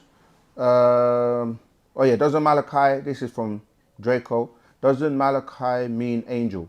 Yes, it does. And the thing as well with words, right? As you know, we're big on language because the master teacher is a linguist and he taught us languages. And anyone who reads the scrolls will see that you get taught the languages as you're reading in the books, right? And it all depends on which origin you're translating the word from. So someone will say, doesn't this mean this? But they're translating from one language, and it does. Somebody else is going to say, doesn't it mean this? And they're right too, but it's from a different source or a different language. So yeah, my angel in terms of Malachi can translate as my angel. Yeah, and that's why he's known as, when you say Malachi, you're saying Malachi Zodok or Melchizedek or the angel Michael or Murdoch. And depending on which language you're coming from, and then obviously Malaika deals with the Arabic word for the angels. But the Greek will say angelos, but it still means the same thing, all right? Yeah, remember, film yourself if you have other questions we don't get to answer today. I'm going to repeat the competition for those who weren't here at the beginning. So we have the song Freedom for the Master Teacher by Love and Unity. They're going to be officially releasing a video and the actual song soon. And for the competition, if you can film yourself, yeah, try and get a nice clear background as well. And, you know, we don't want to see like things in the background that are not going to be conducive. But the best 3 videos that are submitted to osmvision.wetransfer.com, they're going to get very unique prizes. Certain books that are not available are going to be in that package as well. So all you have to do is film yourself, miming. You know, we're not going to use your audio, but get the family involved. If you've got children, if you want to do it together, if you want to do it as a couple, if you want to have cultural attire on, just, you know, just sing the chorus if you can only sing the chorus. But if you want to sing the whole song in terms of miming it whilst you're filming yourself, submit it. And the best 3 are going to get really exclusive prizes, all right? And also you can film yourself asking us questions. You know, we do the submit 3 questions that, you know, try and really think about the questions that have been, yeah, bothering you, or like you've been baffled with for years. Like 3 questions. Film them, upload them, and we'll answer them for you. Okay, we have another live caller. Greetings, Rahubat caller. What's your name, where you calling from, and what's your question, please? Rahubat. My name is Omar. I'm calling from U.S. Minnesota. Rahubat. I can hardly hear you, but I'm gonna try my best to hear you. Okay. I So think. my question is, yeah. No, go ahead. Okay. My question is, so I know this planet is kind of held down from the 6 ether forces due to the, you know, other beings coming from star systems or whatnot. My question is, when the Nataru gets back together and we get each other developed in the right frequency that we're supposed to be in, what is their judgments? The 9 ethers that come from other star systems that trouble this planet, what is their judgments? How are they going to get judged? The 9 ether or the 6 ether? The 6 ether. Yeah. Okay. They already judged. And they tell you this even in the Quran when it says you're going to gather the guilty blue eye, right? Because obviously when you're dealing with that, you're talking about these original Pleiadians that were responsible for the gravitation of the Adamites in their image and their likeness, where they were referred to as the Nordics with, you know, pure blonde hair and blue eyes, which are, when you look at the beings from Aldebaran, the Ashtar Federation and the Pleiadians, that's who you're talking about.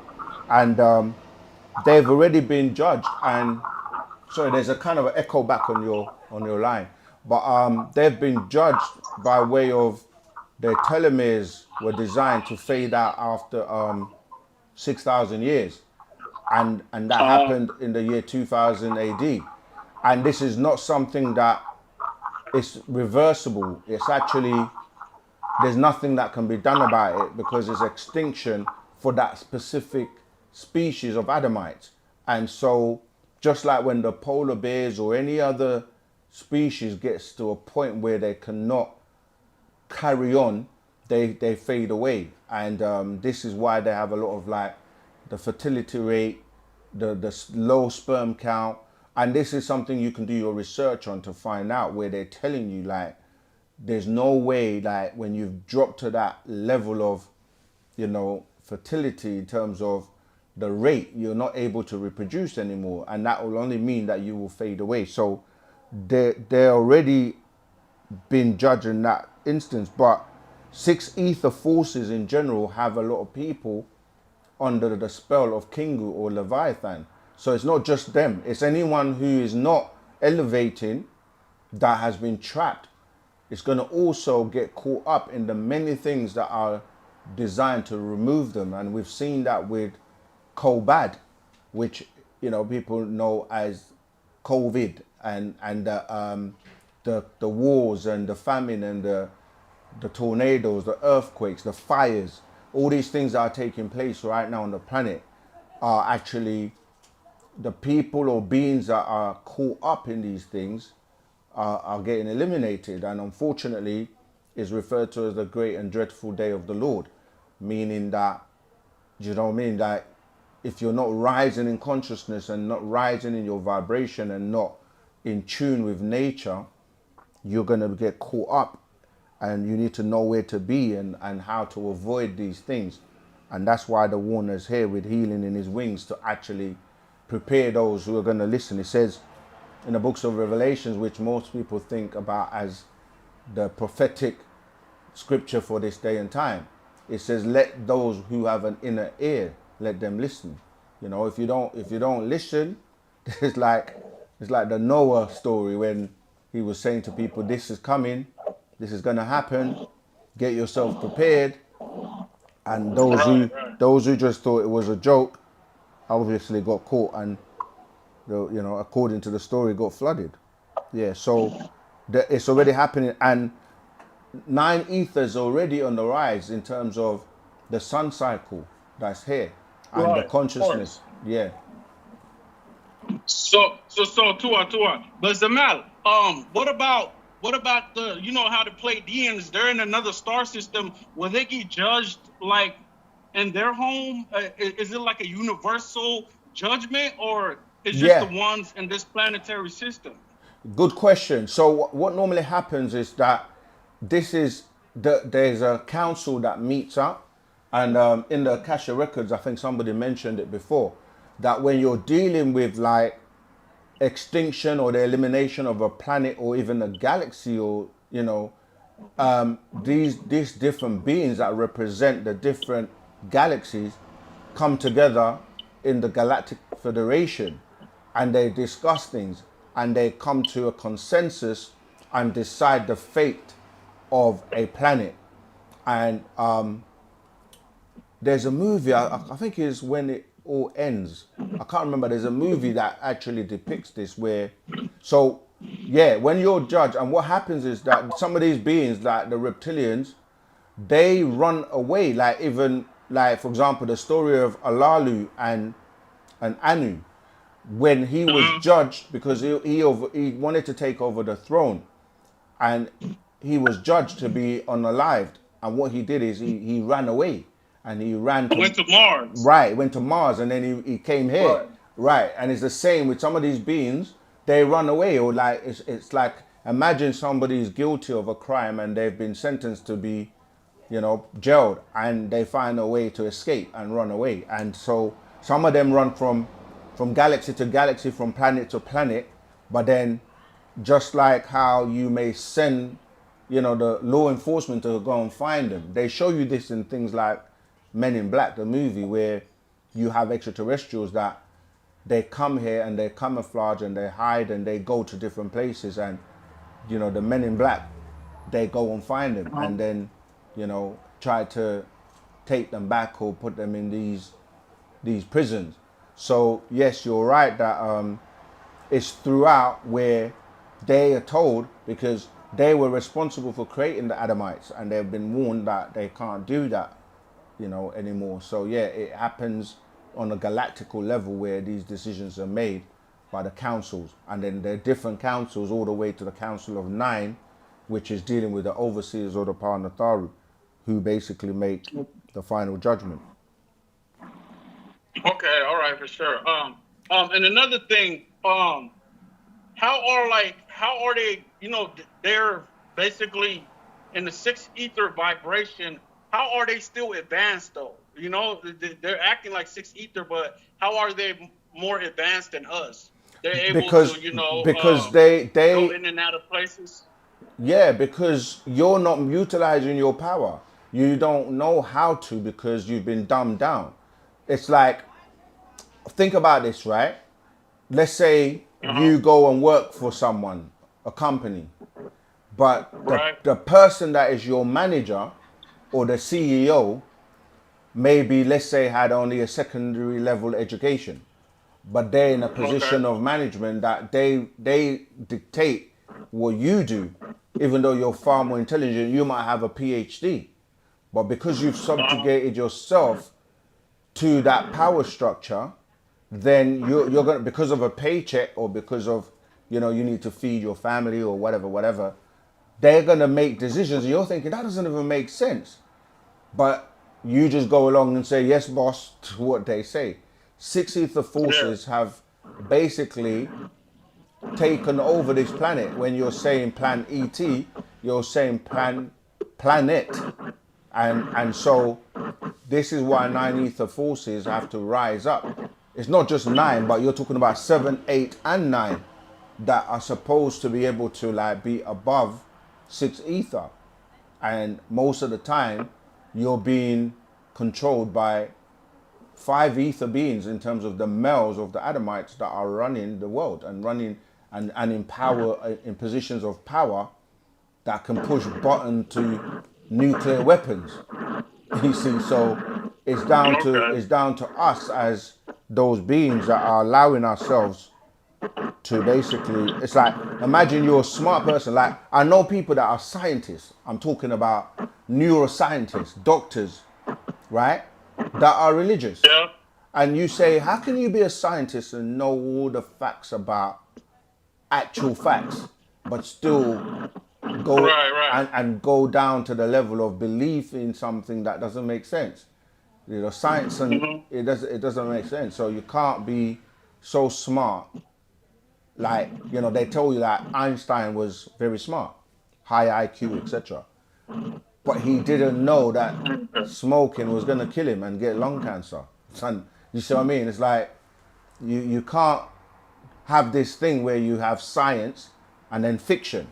That's what you're literally saying when you're a scientist and then you believe religion that's based on belief. And you say science fiction. How can science be fiction?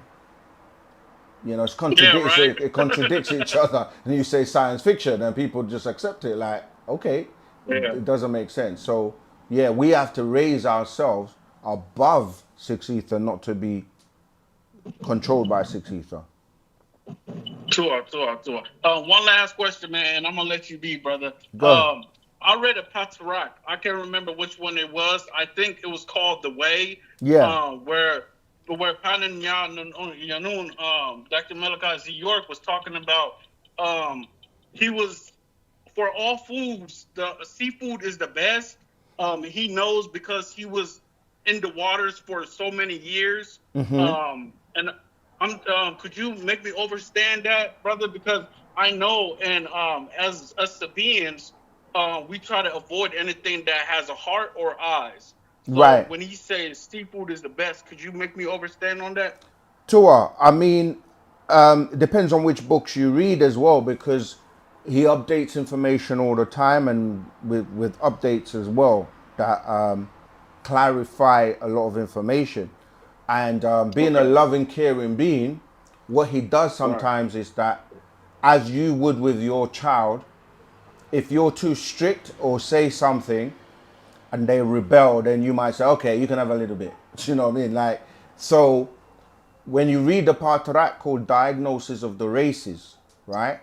Okay. That's the one that talks about diets, and when you say you do a diagnosis, it's like you're basically examining races and what they eat. And in that part of that, he explains when you look at the elders of any race and you see what they suffer with, as in the types of illnesses they have, and then look at what they ate, because really what you eat all your life is going to be what results in you when you're elder. And you look at, say, the Nagaru race and look at what the elders suffer from. A lot of that is normally high blood pressure, arthritis, and diabetes, obesity, and then you look at other races and see what they suffer with. So he says that you have two types of diets. There's the seafood diet and there's the land food diet. And it stands to reason that if you came from the seas, you would have been eating to survive in the sea. So seafood, not seafood as in S-E-E, you see food and you eat it, but S-E-A, seafood, right? So he says that some beings are seafood, their diet should be predominantly of seafood, and others are going to be of land, or the food from the land. But he also says that you have a vegan diet. If you're still consuming flesh, you have to wean yourself off, you know. And he was like, don't eat anything with parents, and people complain. So he was like, all right, you know, you guys can have white meat, which is it's better than red meat, and it's a way to wean yourself off of meat. So you might have turkey and chicken, and then you work your way to maybe being a vegetarian where you don't eat any more flesh, but you might still consume some animal products, you know, like cheese and milk and stuff, which again is not the best, but it's a step towards being a vegan where, you know, with a vegan, you don't consume any animal or the animal byproducts. And so people are at different levels, and based on, you know, what you've been doing for a long time, it may be difficult for you to just stop. So you have to literally wean yourself off, rather than, it's like going cold turkey, as I was explaining before, if you're addicted to heroin or something. So yeah, it's about you weaning yourself off and knowing what is best for you. However, the most up to date was don't eat anything with parents. And when you say that, people say, but plants have parents. And we're like, okay, yes, but a plant is designed for you to consume. It's what was designed for you to eat. And even in Genesis, when people first come across that word meat, it literally tells you that vegetation and herbs have been produced for you as meat. Not that you should eat meat, you see. So, but yeah, everyone, it doesn't really, like I said, you either follow it to the latter in terms of, you know, just eating veg and herbs, and or you know, you wean yourself off from seafood to, you know, completely not eating anything with parents and blood. I hope that's helped. But yeah, read the 33 Commandments of the Sabian if you haven't read that already. That gives you more clarity. Torah? Okay, I think he's gone. Okay, let's go back to the questions in the chat and see what else we have. I said no more calls. Just chat for 30 minutes. Okay. So, well, you're not going to let them through? Okay, yeah, we're going to focus on the chat because we have a lot of questions in the chat that we want to get through. All right, so let's see. This is 1 Konsu 9. It seems none of you even know what this term Wu-Sabat means, or any verification of its language definition. Nothing.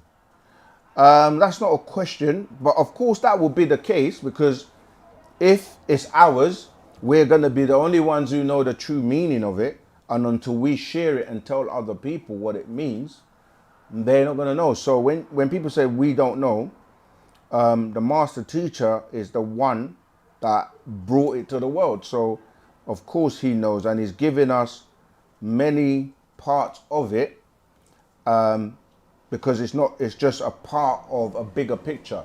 So if you read the Amun Institute, he goes in where he explains about Asanupu, Nabanupu, and Wu-nuwapu, and says that's dealing with Wu-Sabat.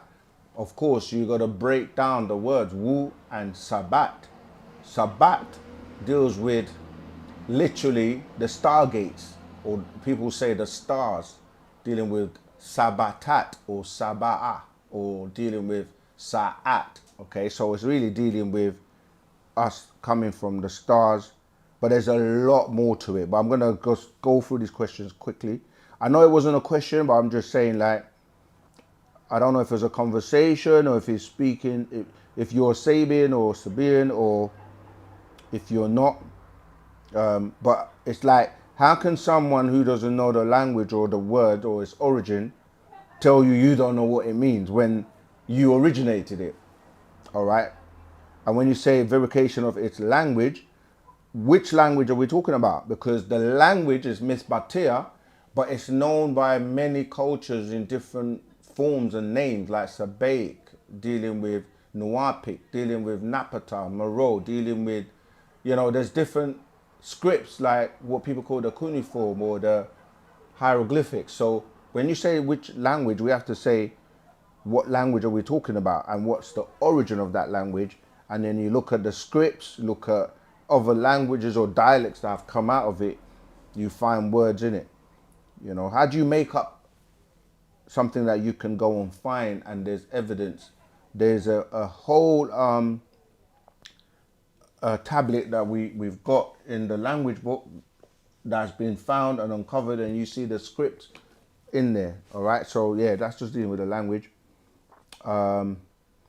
Solomon, pressure, temperature creates life. Sun, water, and soil create life. That's right. That's absolutely right. Hence, we use the word tamare. Ta, dealing with the earth. Pata. Ma, mu, deals with the water. And Ra, or Re, deals with the sun. These are the three elements that produce moisture, that produce, life. So you're right. That's why we had, the three position representing the sun, the water, as in Nun, Atom, Amun, the Nun, the waters.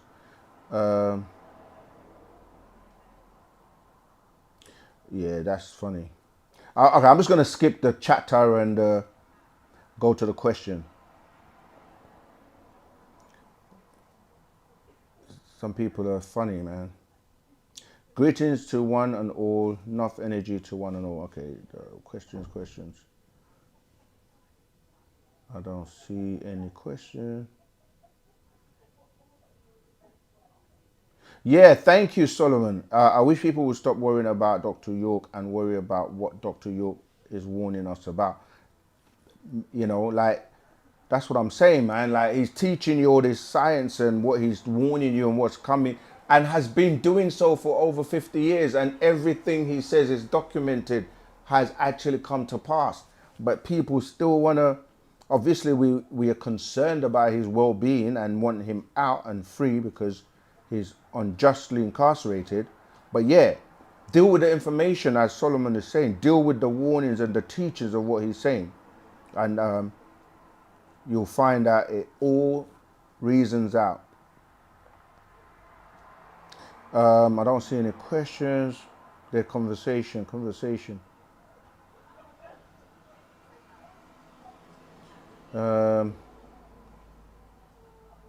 Okay, Yellow Woman.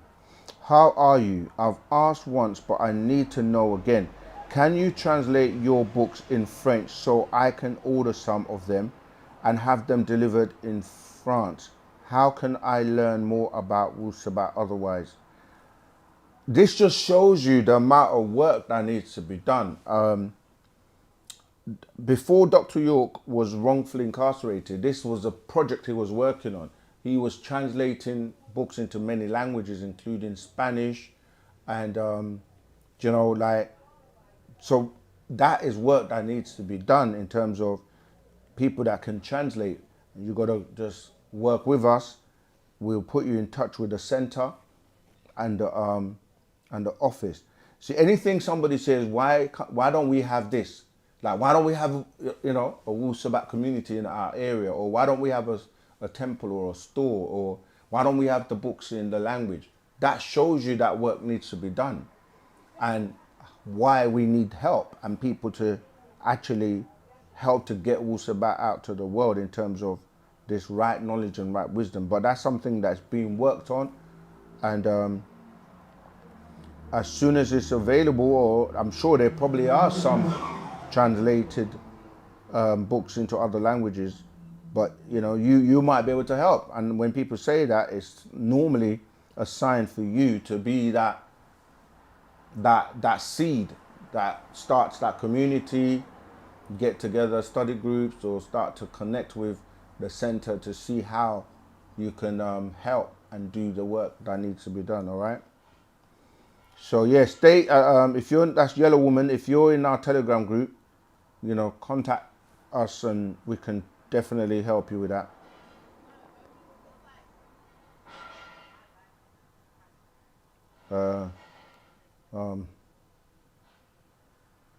Okay, sorry, advert.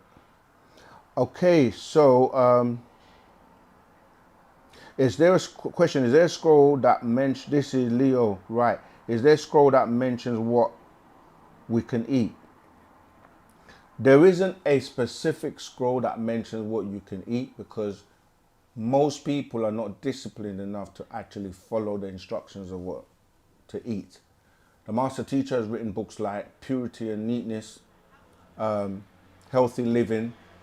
I think the full title is Healthy Living, Purity and Neatness. But since then, he has given us many guidelines in terms of what to eat and what not to eat. In our documentary, we actually covered a wide section of it on what to eat. We even went out shopping, bought the ingredients, prepared, you know, different meals that you can eat. Catch the Wu-Sabat documentary if you haven't seen that. You know, there's a lot of information there regarding what you should eat. You should avoid eating things that are processed. Most things that are white are processed, as in white sugar, white flour, white bread, white rice, etc. Right? There are alternatives that you can use. We have many nutritionists in the organization that can help you with that. Men eat loads of red things, and the master teacher told us about eating red things like beetroot years ago, and now everyone's talking about nitric oxide, which is predominantly made from beetroot. So the red things like red tomatoes or cherry tomatoes, for the females, a lot of the green stuff, and it goes into a lot of detail about how it, you know, harmonizes with the female's menstrual cycle and why, you know, the vegetation deals with, you know, healthy living, etc. So go and check out the Wu-Sabat documentary, and we go into that, and we give you a number of meal preps that you can do and use as well. Okay, but yeah, the diet specific book does not exist.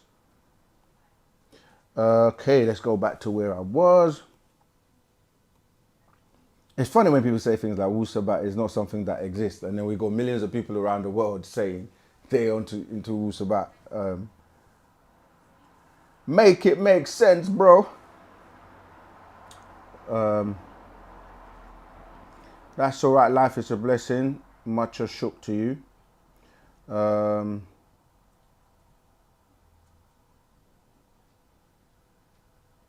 Okay, are you really live, or is this a pre-recording?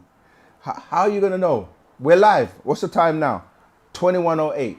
If that helps to tell you we're live, that's in the UK actually, GMT. All right.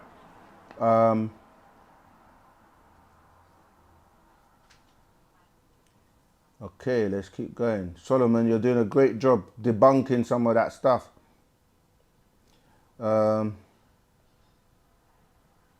let's keep going. I had to cut off my dad's family because they trust Jesus as God on me. Not cause the world is in sin and very accepted due to Romans. I know what you mean. Sometimes you have to love people from a distance, but cutting them off, you know, you've got to try and convert. Not convert in a sense of what I mean by the master teacher is so profound. Some of the things he says, like he said, it's not about who you hurt, but it's about who you don't hurt. And that takes a while for you to kind of like process it. I was like, that means that you should do your best to keep people close and deal with love and unity, and you know what I mean? Just let people be if they're not resonating with it. We don't want divisions, we don't want any fights, and you know, you just live Wu-Sabat, and by way of your example, you know, obviously they're gonna be haters. Make your haters your motivators. Like, they're gonna be people, you can't please everyone. You just gotta do your best and live Wu-Sabat to the best of your ability, and you will see the transformation. And by that example, that's how people will look at you and see the transformation. And you know, but we're not here to like badger people and try and put people down. We just give you the facts. The truth can be a bit hard for some people to swallow, but if they say they want the truth, how can they not then deal with the truth? Unless they don't really want it, you see. And people are going to say the truth is one truth to one person, and no, there's only one truth. Truth is truth. And if it's true, we agree and we say it's the truth. It's the truth. It's true. You know, we will not say to someone who says something that is true, regardless of their race, complexion, walk of life. If they say something that is true, because we've established it's truth, we say that's true.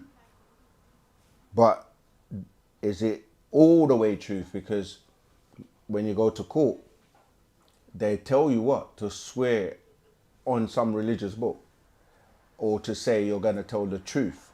But they don't stop there. They say to tell the truth, the whole truth, and nothing but the truth. See, so they even get you in a point where you can't just tell a bit of truth and then the rest of it is a lie, because that's not true. Like, anyone can mix a bit of truth with falseness and incorrect information or wrong information or untrue information. But Wu-Sabat deals with the whole truth and nothing but the truth. Whether you like it or not, whether you accept it or not, truth is truth, and truth will definitely make you free. Okay, let's keep going. Questions. Another question. Do you think, this is from Yellow Woman again, do you think, you're not married to Yellow Man by any chance, are you? I'm joking. Another question. Do you think the world as we know is going to end, and when? And can you elaborate about the notion that some beings, humans only, are going to be saved? Yeah, again, this is something we've covered. I'm just going back because I missed something.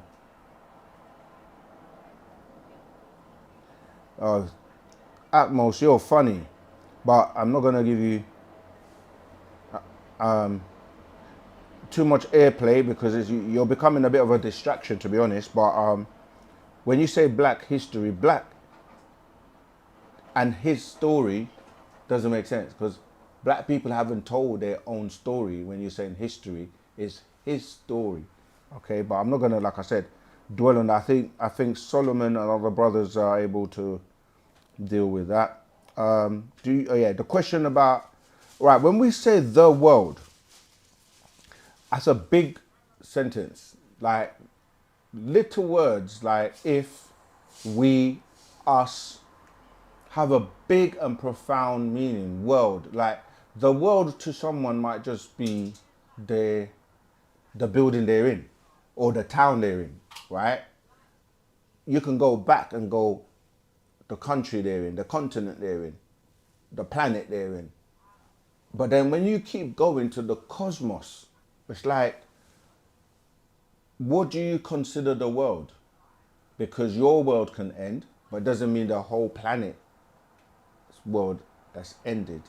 You know, if there's a tsunami or earthquake or tornado or some fires in what you call your world, the world ends for you, but not necessarily for everybody else. So when we're saying that, do we think that the world is going to end? The world as you know it, certain aspects of what you're calling the world are going to end. And not for everyone, for some people. This is why we talk about ascending and descending souls, raising your vibration, the Christ consciousness. All these terms are fancy words for talking about this new sun cycle, the sun cycle that's bringing about this change where it's extinction time for some people.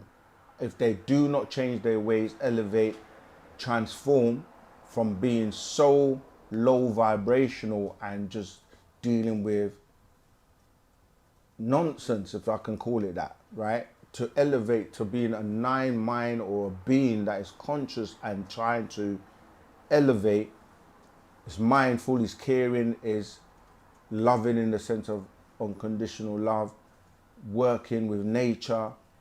All these things are going to have an impact on whether or not you make it. And the warner, the being that's here to teach you and show you how to survive this, like he says, gods will live, mortals will die. All right. And when you say some beings, humans only, are going to be saved, you're saving yourself by the application of Wu-Sabat. And someone might say, oh, I'm going to be saved by Jesus. But if you really think about it logically, do you even know if that person exists?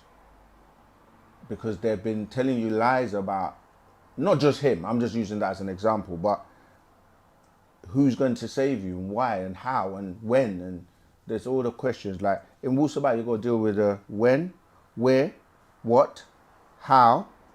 What have I left out? You ask all those questions, you get to the bottom of it, you get to the actual truth and facts. Okay. So yeah, the world will end for some people, and some people will make it, some won't. And this cycle, 6 ether, is going to not make it. It's going to completely be eradicated, but it's not overnight. It's going to take time as 9 ether consumes all the lower ethers, especially 6. Okay, Solomon's going to make it to New York to visit. Good. I have a 10-year-old that I'm trying to expose the truth to that I haven't been able to see in 8 years. Excellent. Yeah, it starts with the children. Children are the future. Okay, Virgin Island, Rahubat Musa, Motra Shuk and peace. Free Dr. Malachi Z. York. Wu-Sabat leads the way. Truth and facts. Let's keep teaching. 100%. Do it again. Free Dr. York. And we will be free as well.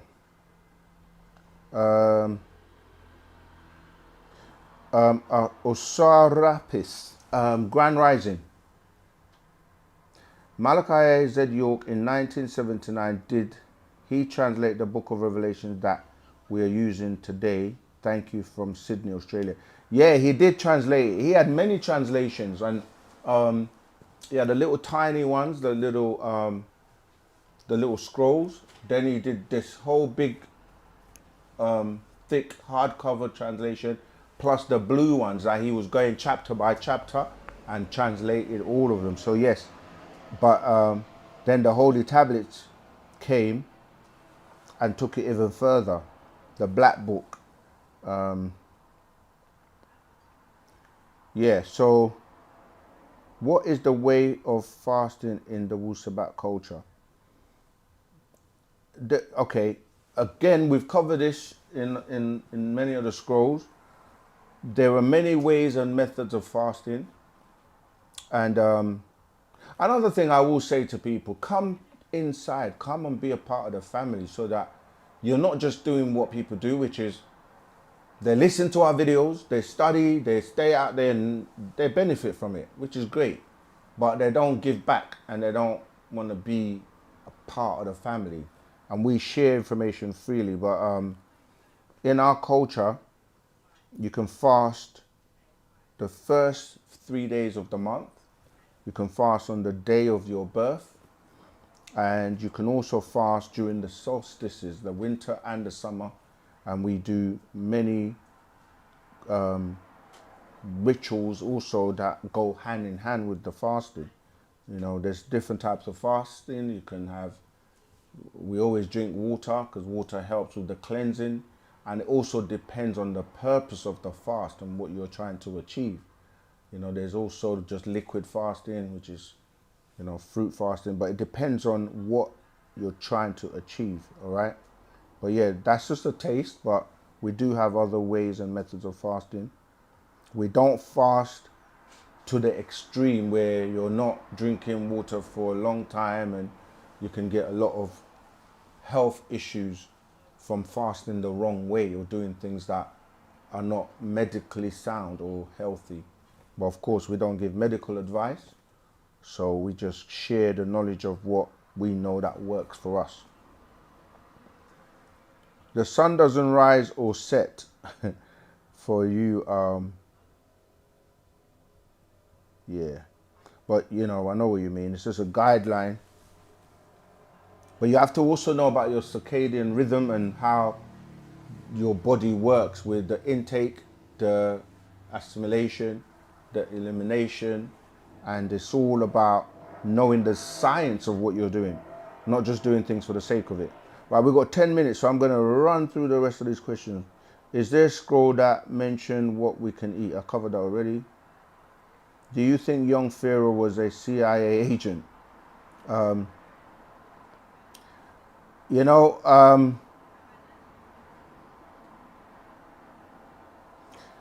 what we do know in terms of, I'm not going to comment on anyone's specific situation because anything can transpire and happen, but we do know that our ancestors, six ether forces, in terms of you can be attacked by six ether forces if you're not aligned with truth, Wu-Sabat, our ancestors, and it's kind of sad to see what happened, but honestly, it's kind of sad to say this, but I literally predicted that. Yeah, because he actually, like a lot of people, they come on the scene, very knowledgeable, very, very astute student, but what you don't do is let your ego get the better of you. And this is what happens with a lot of teachers, and they're not humble enough to recognize the source of the information that they teach, the master teacher, Pana Babyanun, and they let their ego run away with them. And I remember one time when he was actually quite disrespectful to the master teacher, and that was at that point where I was like, you know what, that was not necessary. You don't need to put others down or disrespect your elders for clout or for, do you know what I mean? Like, up until that point, you know, the same with other teachers. They break down information and, you know, they go in the so-called conscious community and they become the stars, but they forget themselves, and they're not humble enough to recognize, to give respect where respect is due. And I'm just saying that because you're asking me specifically about this person, that you see them come, you see the rise, you see the fall, and over time you see that if you don't pay homage and respect and maintain your humility and give respect and reverence to those that paved the way before you. Unfortunately, 6 ether forces will get you. You know, that's what they do. They allow you to kind of like, if you're not keeping things in check, you know. So unfortunately, I'm not going to comment on whether it was a CIA agent or any of that, but I just saw a brilliant young brother who could have really, you know what I mean, he could have done with being groomed properly. I'm not going to mention others as well. There are other people. We've seen it happen to many people. But unless you ask me specifically about someone, you know, I won't comment on it. Right, Christ Tahuti. What's the difference between Israelites and Nubians? They try to confuse us on who's God's chosen people.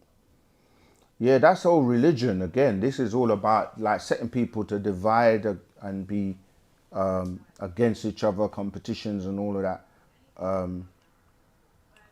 Because again, these are just titles and names that people have picked up, and none of them existed, you know what I mean, before Wu-Sabat. And the word Nubians actually comes from Nubons, which ties into Nuwapian. And yeah, it's just divisions and religion, because you're saying God's chosen people. Like, that in itself is division, and it's dealing with we're better than you. And that's what, if you look at religion, you have so many denominations of so-called Israelites or Hebrews or Jews. And you go to Christianity, it's the same thing. You have so many denominations.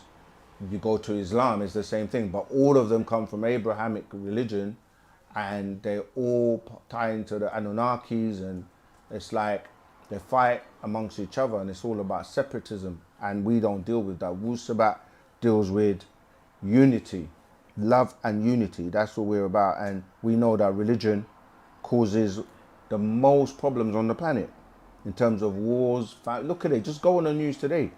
People are fighting over land, fighting over identity, fighting over things that separate people as opposed to bringing them together. Was Christ really born September the 11th? Was he even born? So many people will tell you different dates, but see, there's no such person called Christ. You can go and read that in the Bible. It tells you in the books of Acts, we have found a Messiah who is being interpreted the Christ or Christ. So you have to find out who the Messiah or Messiah, what are we talking about when we say Messiah, the anointed, which one? There are different Messiahs that have been anointed. So, and it was really born on June, if you really want to go there, according to the evidence. All right.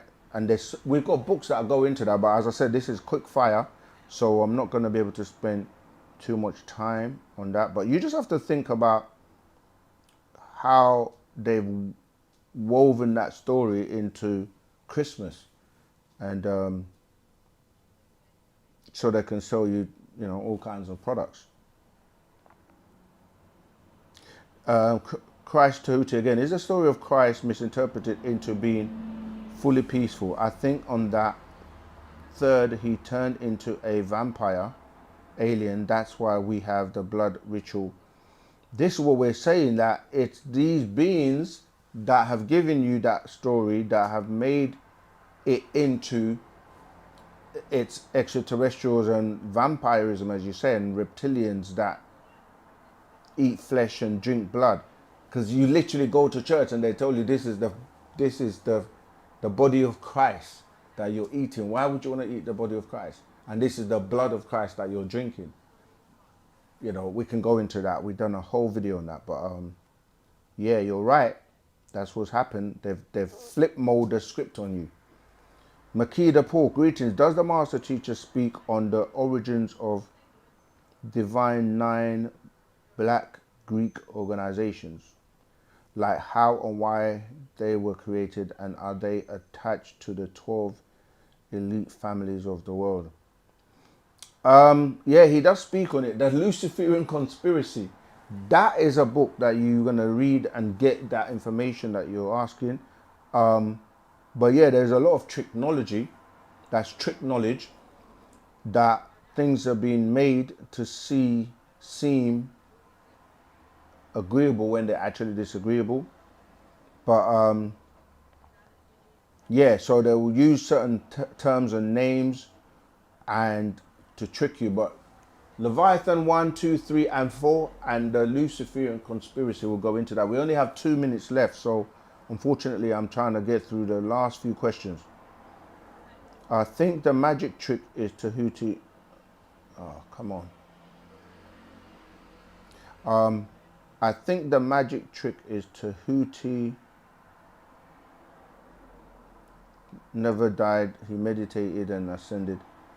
We have the actual facts. It's not about what I think and what you think and my opinion. It's like the actual facts are there. With right, let's keep going. So, do you think Elon Musk is going to expose that America is committed to? He said Memphis, Tennessee has a significant. I mean, it's not Elon Musk that's going to expose it. We've already done that. Look at the dollar bill. Everything on the dollar bill is all about Egypt. But yeah, again, we've covered that question before. We don't wait on all these guys like to tell us what we already know. We know our story. I recently read The Man from Planet Risk. Can you elaborate about time traveling? I will have to read it over and again. Yeah, I mean, they've been telling you about time traveling for a long time in terms of, when you say elaborate, there are machines in the book of Man from Planet Risk. It talks about the time machine, and there've been a million movies trying to, explain that. But again, we've run out of time. But read the Man from Planet Risk book again, and you can also get that from us. Our story is a mystery. I recently read the Man. Okay, that's the one I just covered. Mum's the word, indeed. Who's that from? Jason Mason. Mum is truly the word. All right.